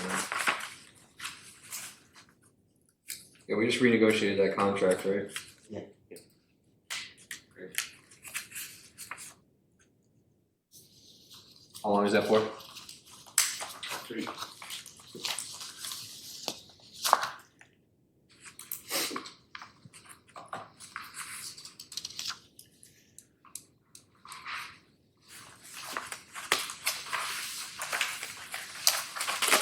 think that's it for you, Tom. That's it? Is it for you? That's it? No, we're gonna do the debt exclusions. We've been going back and forth. We're going back to the same spot. And Sue looking up the answer to the question. No, I don't have it individually. In FY 25, it was 14,000, we estimated 14,000.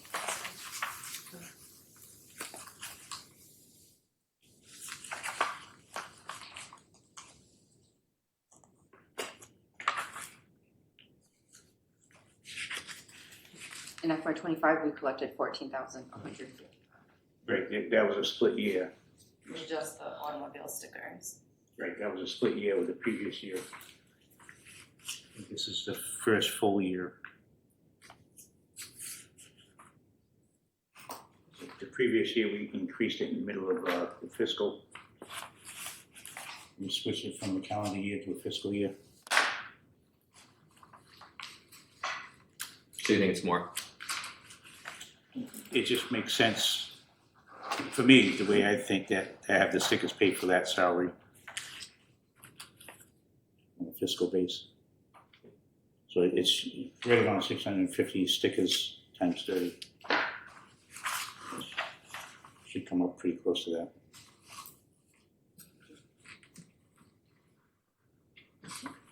Any other questions? No. Thanks, Tom. For Tom? Thanks, Tom. Thank you, Tom. Thank you, Tom. Happily, right around 32 degrees. Treasurer collector, I believe Paul is on. 145. Hi, Paul. Hey, can you hear me okay? Yep. All right, wonderful. Would you like me to deal with the debt exclusion or no debt exclusion? No debt. So with debt? No debt. No debt, I'm sorry, thank you. So for no debt to begin at 145 town treasurer, I did put in a level funding for salary That includes no raise. I also am testing for my certified Mass Municipal Treasurer certification this year. And the town did adopt the bylaw to pay an additional $1,000 stipend upon certification, which I have foregone. The assistant treasurer salary, Serena, could you please let me know if this includes the 12-year bump? I know that we had to do a change because I think there was a longevity consideration based on the assistant treasurer collector hitting 12 years this year. So I know that we might have done a slight revision on that. Serena, do you know if the number in the packet reflects that or not?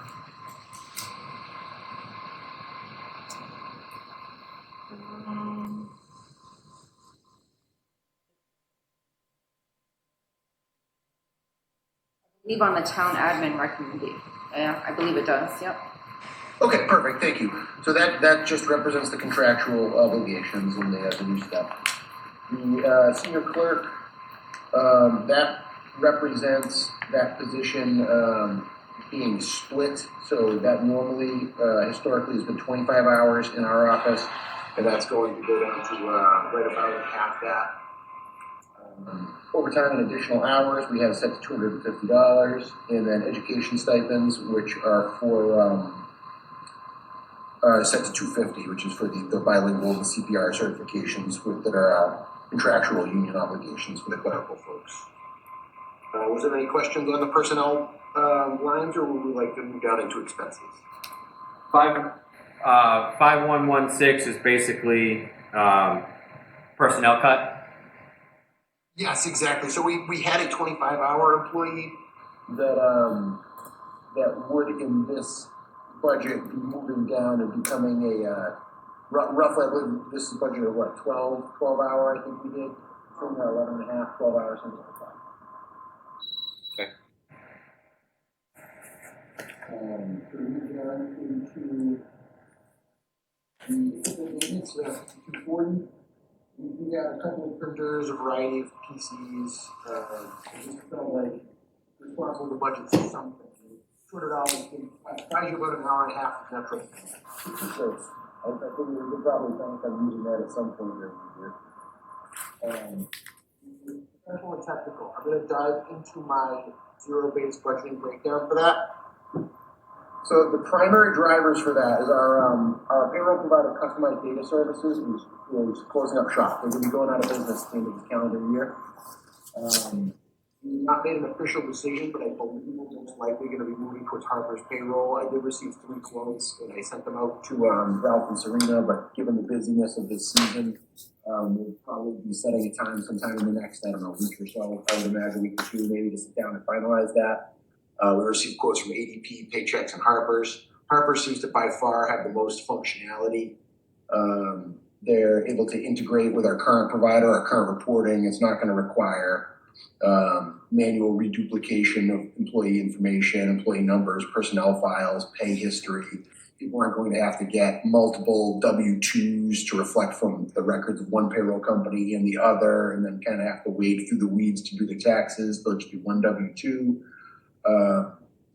And that represents about approximately 12 to 15,000 was the range that we planned on for our payroll provider, which is comparable to where we've been now. It's a little pricier, but the company that we've been using is fairly antiquated. So in professional and technical, 15,000 of that is our payroll. 7,450 of that is our OPEB valuation. So this is paid every other year. So 7,450 is the OPEB valuation through our actuary. There might be, I've sent out an email, I'm not positive exactly the period that they're going to be examining runs.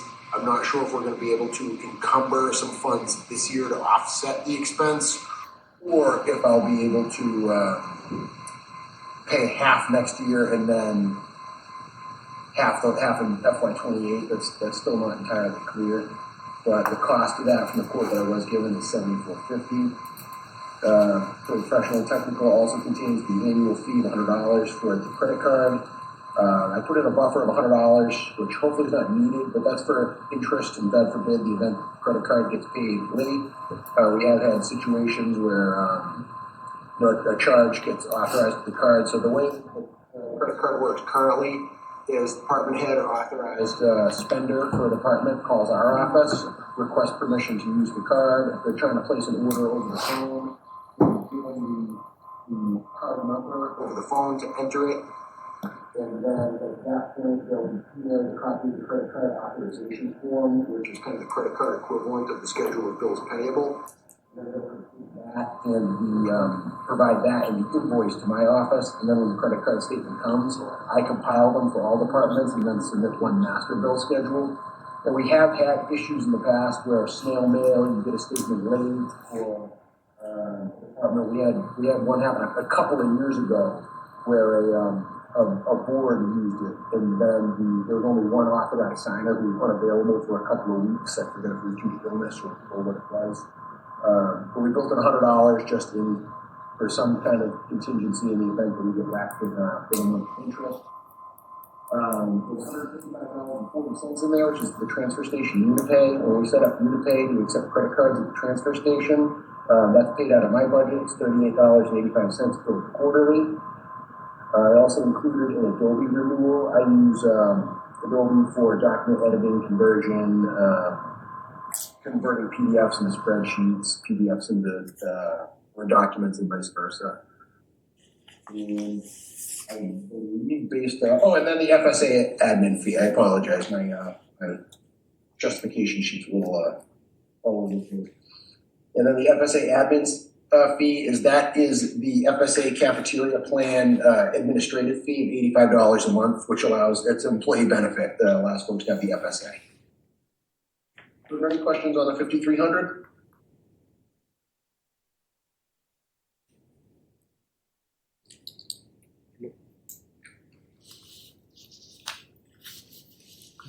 $5,300? Good? Yep. Yes. Good on that one. Nope. So to move on down to certification of legal fees. This one is our recordings. This is registry recordings. This one is going to be going up quite a bit towards the end of the year. I'll probably be covering most of all of this right towards the end of the year, once the snow melts. So the tax title law is now the law of the land. It used to be that for delinquent tax titles, you could post it in the newspaper, and that would be the notice. That would satisfy the notice requirement. Now, I literally have to hire a constable to drive around and post a physical notice on every single property that's going to be taken into tax title. And for FY25, I have 120 delinquent properties.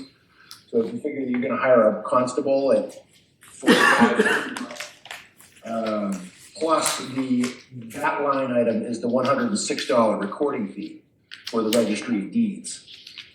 So I'm going to end up in the course of, I've been lagging on these, one, because the ability to comply with it has been kind of nebulous and murky, and DLS and DOR finally got some really good guidance on there, and the land court attorneys have finally started to really get a strong grasp on how to actually comply with this law, which is always good. And so we will end up being encumbering that, but that is for our recordings. And postage meter, this one we adjusted down quite a bit. So this is my actual postage. So the way that postage works is that in the collector budget, you'll see the lease payment for the actual Pitney Bowes mail machine. So this is, we advance funds off of a line of credit into the postage machine, which all departments then use. And then monthly, I will run a report which we provide to Serena, which shows each individual department's access code that they type in, their password, in order to run mail through the machine. And so essentially, I am advancing money into the machine from this budget and then billing it out to other departments. But additionally, this also encapsulates any money that my department itself uses, which is primarily if we have to mail out documents, corrected tax bills, revised things, late notices, courtesy mailers, and correspondence to the retirement board, new employee enrollment packages, pension enrollments, and so forth. Yeah, but before I keep moving on, was there any questions on any, either of those two? Nope. Alrighty. 5420 is office supplies, and these are just your basic bread and butter office supplies, register tape, things for the adding machine, cleaning supplies, pens, Post-it notes. As the treasurer's office on that side, we take in obviously the receipts and departmental turnovers for every department. So we use the nice heavy duty binder clips to keep them organized because as you probably know, we're undergoing our audit this week, and it's just a lot easier to keep them organized. It's never fun. I've used paper clips in the past a couple of times, and it's never fun when you're digging out something that you did 11 months ago that you have to then reconstruct because the paper clip burst off and exploded all over the floor. Travel.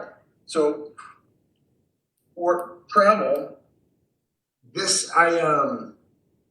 includes both my historically the treasurer's office has received a stipend of $150 quarterly to go to the post office and then go to the bank and do all the kind of regular the regular daily travel that's just kind of part and parcel of the position. It's also used to pay the hotel fee and the parking when I go to the annual school at UMass Amherst. I will be staying an additional night in Amherst this year because I'm eligible to test. And I had thought I'd be eligible to test last summer, but the education committee, I was just a couple points shy of the experience points. They have a rubric for how long you have to have been in office, what educational criterions you have to hit and so forth. And so on travel, I will be able to test for the Certified Mass Municipal Treasurer, which is on Friday. Normally the school itself runs Tuesday through Thursday, so normally I'm coming home Thursday afternoon, but I do have to pay for one more additional night in the hotel this year.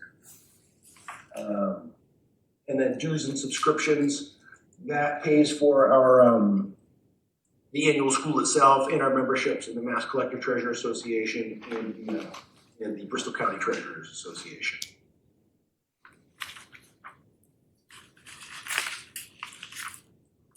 Were there any questions on those lines, or would you like me to jump into 146? Good. Okay.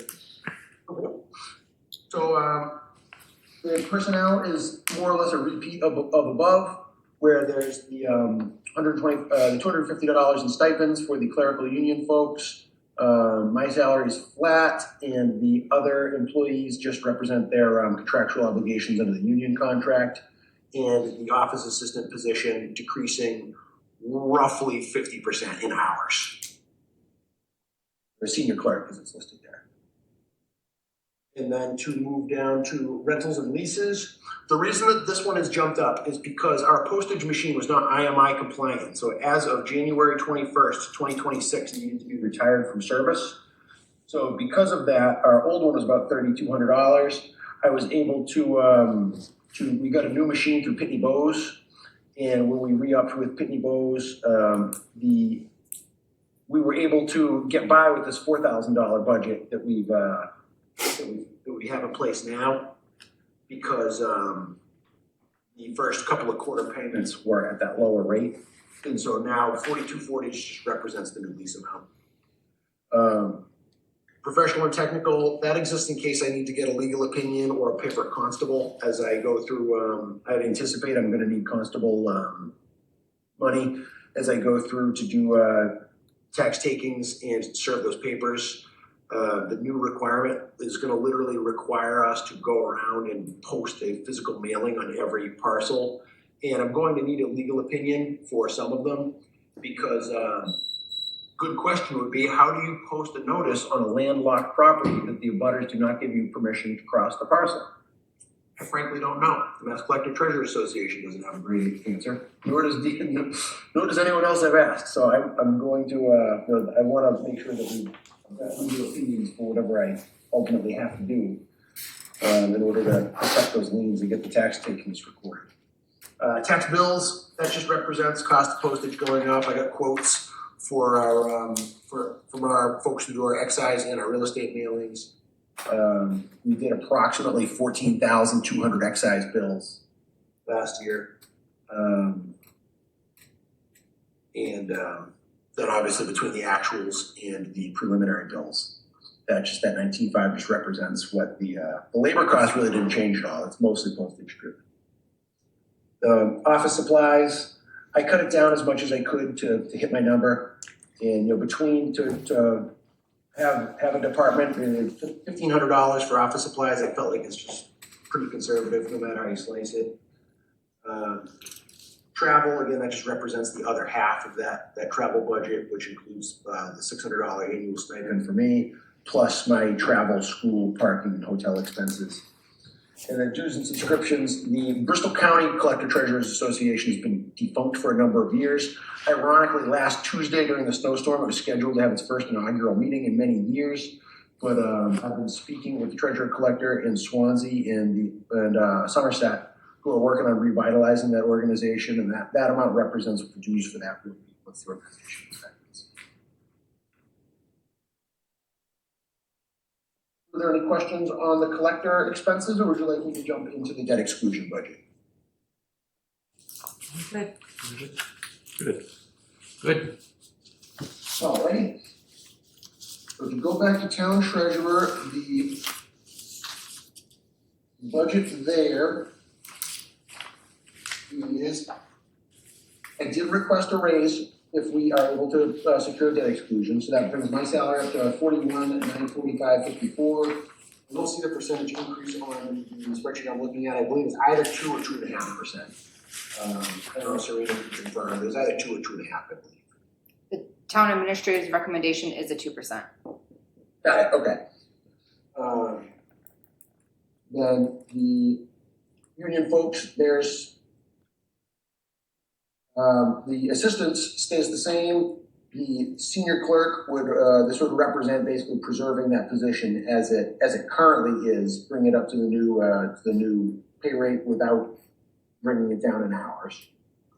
Overtime stays the same, and the educational stipends also stay the same. Then to move down into equipment, that actually all stays more or less the same. The primary differences were an additional $1,000 in certification of legal fees.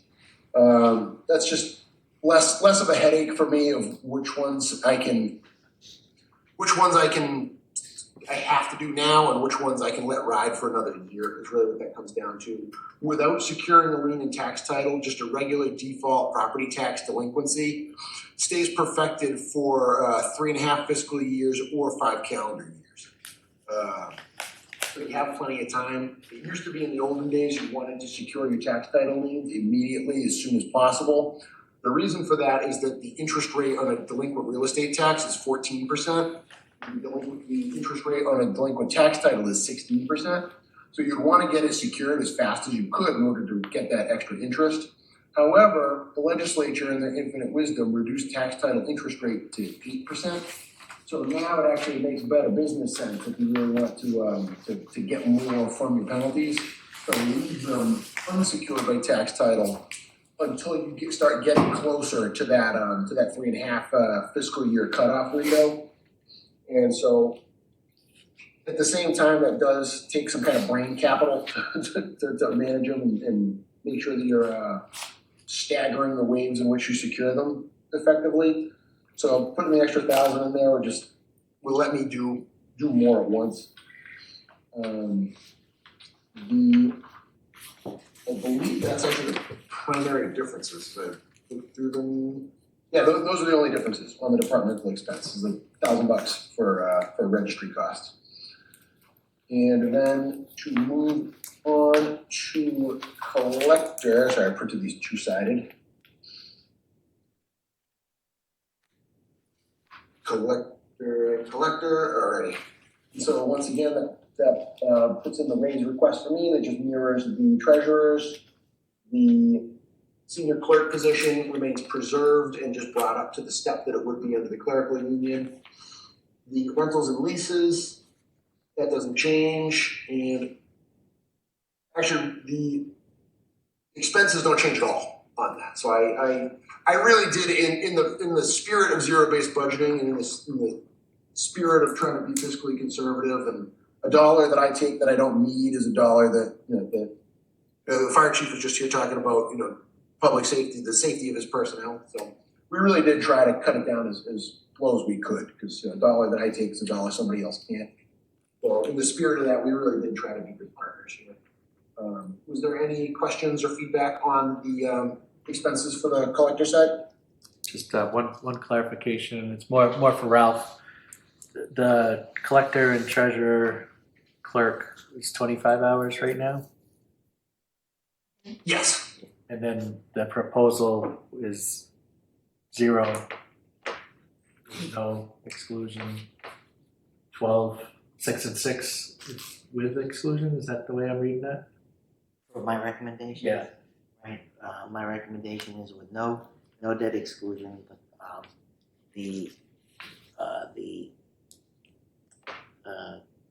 clerk, the town clerk position, and the other the collector, the senior clerk position, both of those are eliminated, and then but with the debt exclusion. With the debt exclusion, what you would see in the no debt exclusion is what I would have with the debt exclusion. So it would be a position with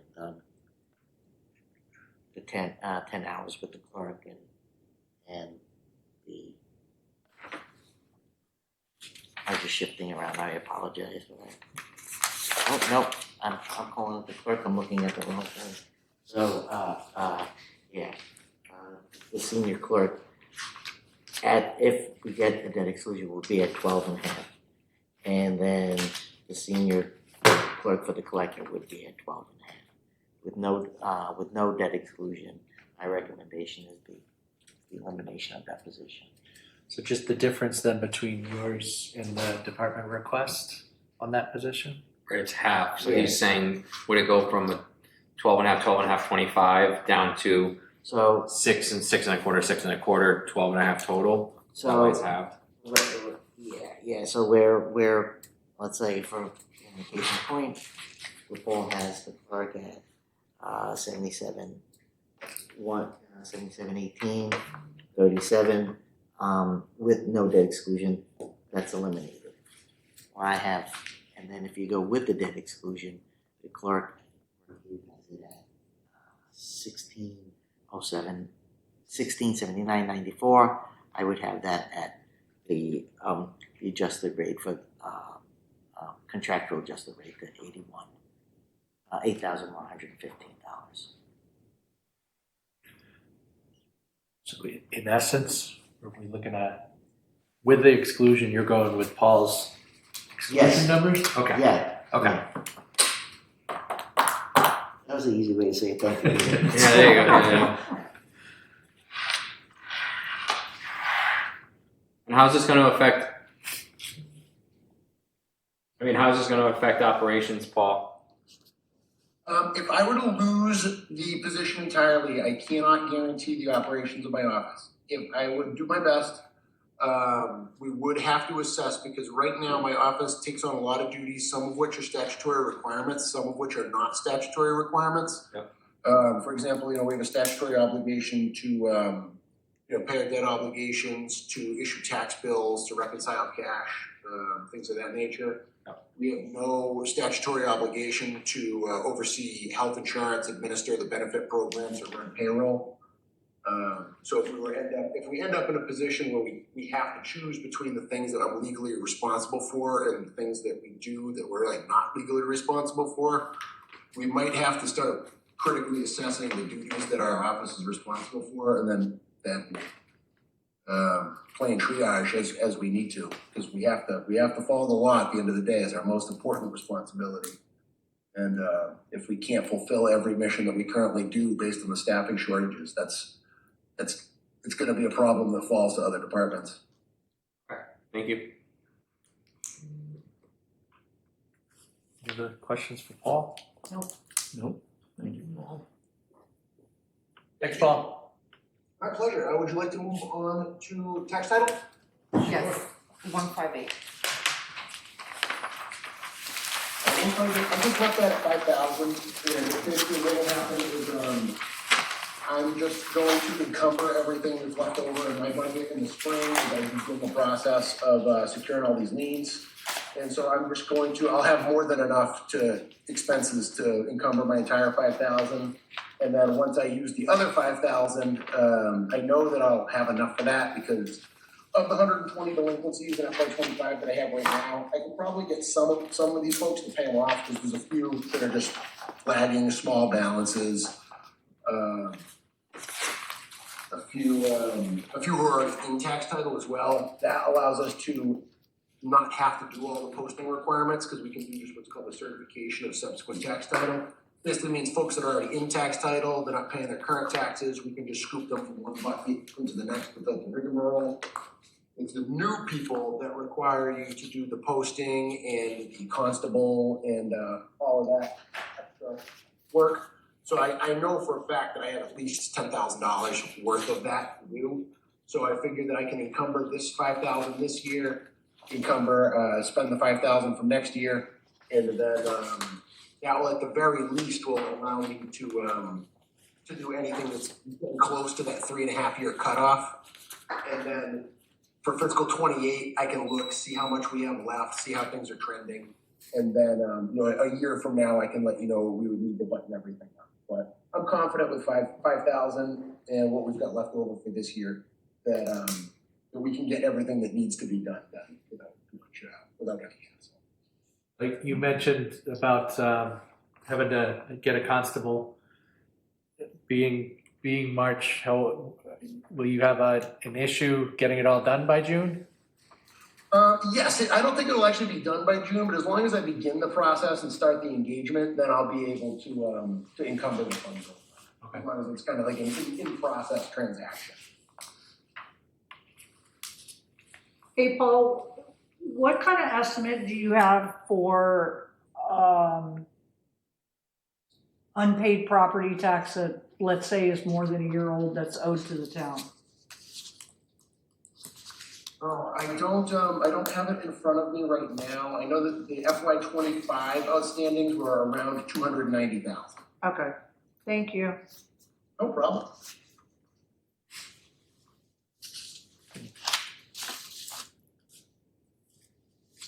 Did you want me to jump down into long-term debt? The 700s.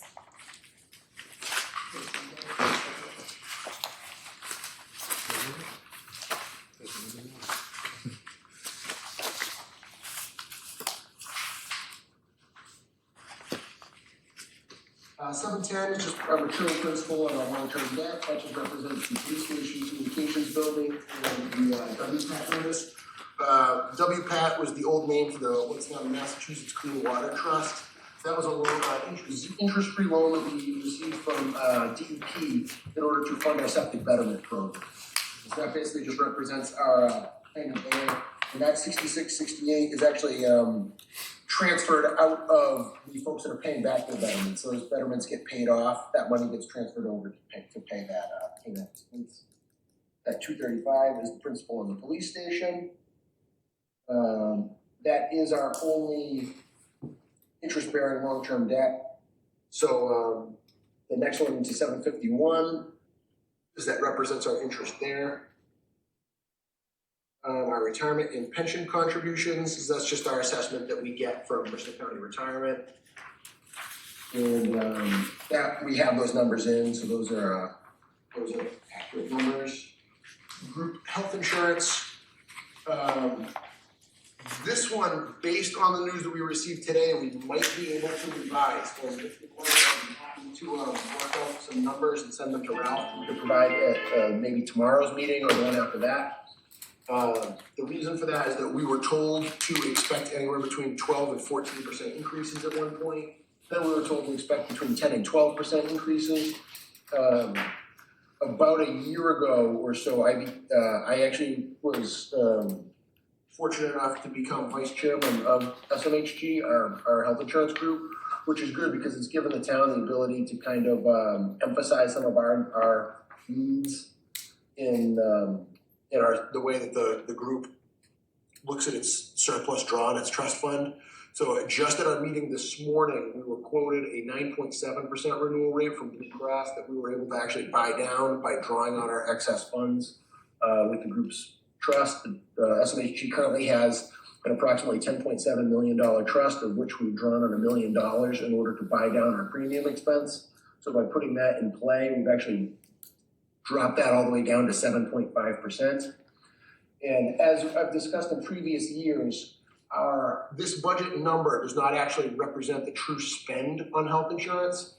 Based on the renewal rates that we've received, I would expect our actual true dollars for dollars spend on employees based on the March enrollment to be approximately $1.45 million of the town share. And that's based on the town's portion, based on FY27 rates and present day enrollment. And one of the things that I do believe that Ralph mentioned, exploring the possibility in the future of looking at introducing additional plans. SMHG actually has introduced a higher deductible HSA plan. I will leave that to the selectmen and the town administrator and maybe labor council to determine if that represents a plan and change design that would need to be bargained through the IAC. But we do have some options to introduce through SMHG where there are some higher deductible plans that are available. And that could be a fairly easy bargain if it didn't involve sunsetting the pre-existing plans, but it's just offered in addition to what's already offered without any modification of the price point, which is possible. That might represent hopefully some low-hanging fruit. So I'd say that roughly about 1.5 million of this number is our actual true spend. It'll be a little bit lower because I just haven't calculated it, and I based off the 9.7% rate that I've been quoted earlier. So say maybe 1.4%, 1.4 million is probably about our true spend. The rest of that money represents a buffer to absorb qualifying life events, because you do have a good handful of those. You know, folks that a single individual gets married, goes from an individual plan to a family plan, or somebody who has family coverage through their spouse changes jobs, now they pick up the family plan.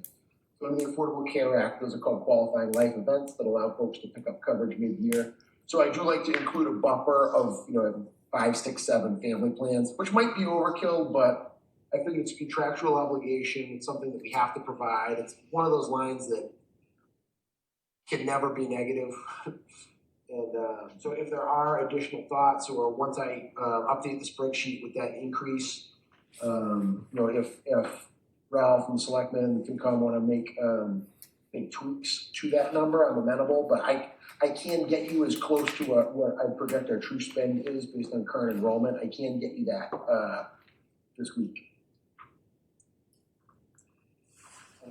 Any questions on health insurance before I move on?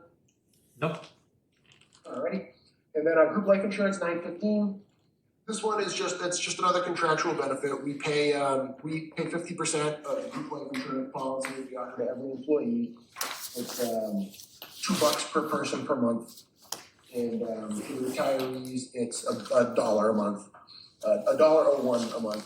So not a ton of people have it, but we do have some folks who picked it up, and this just represents our share of that. I know that I've over budgeted it by a little bit based on the current spend.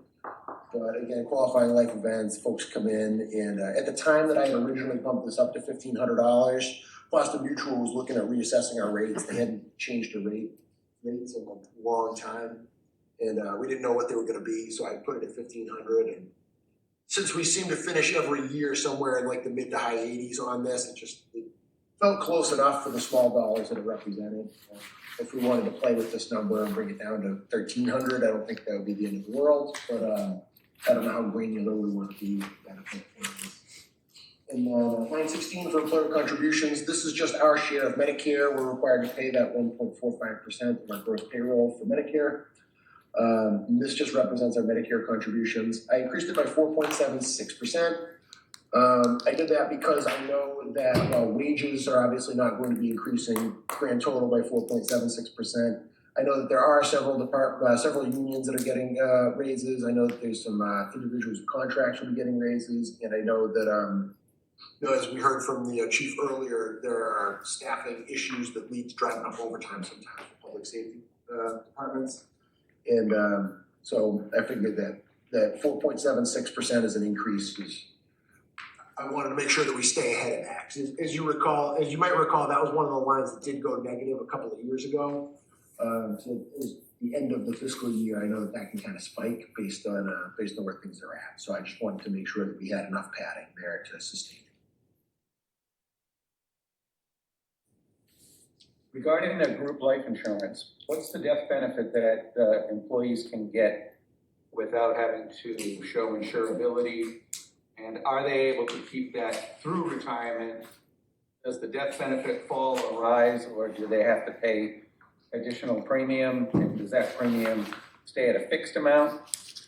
Yeah, great questions, Doug. So it's the grand total, we pay half of the $4.04 premium per month for active employees for $4,000 worth of death, and then for that $1,000 worth of AD&D. And then at retirement, that goes down to $2.02, and then the coverage goes down to $2,000. Okay. And are they able to buy up more if they want to contribute some of their payroll through the cafeteria plan? They can. It is through Boston Mutual. It's not through their group program. It's through what they call their worksite division. But Boston Mutual's worksite division does allow for employees to purchase additional life and disability, cancer insurance, so forth. We are able to do that and pay for it as payroll contributions. And the worksite, unlike the group, the worksite coverage is portable, so they can take it with them when they leave if they choose to. That's all I have.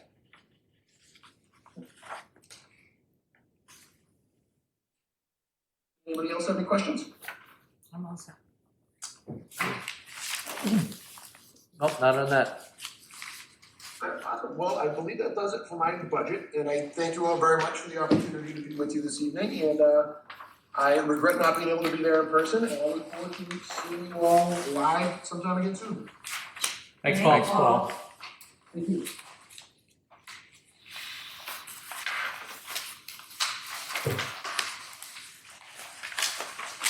That's the last one. It is for this evening. Last one for today. On the agenda, yes.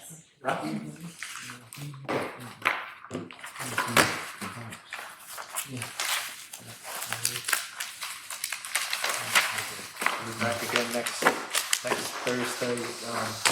This Thursday. This Thursday. 2 days, yeah. April 16th, we are preliminarily set for our,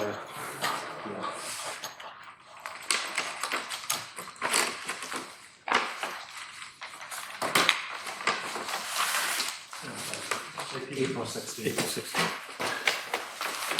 Motion to adjourn? Step down the chair in a second. All those in favor? Aye. Aye. Second.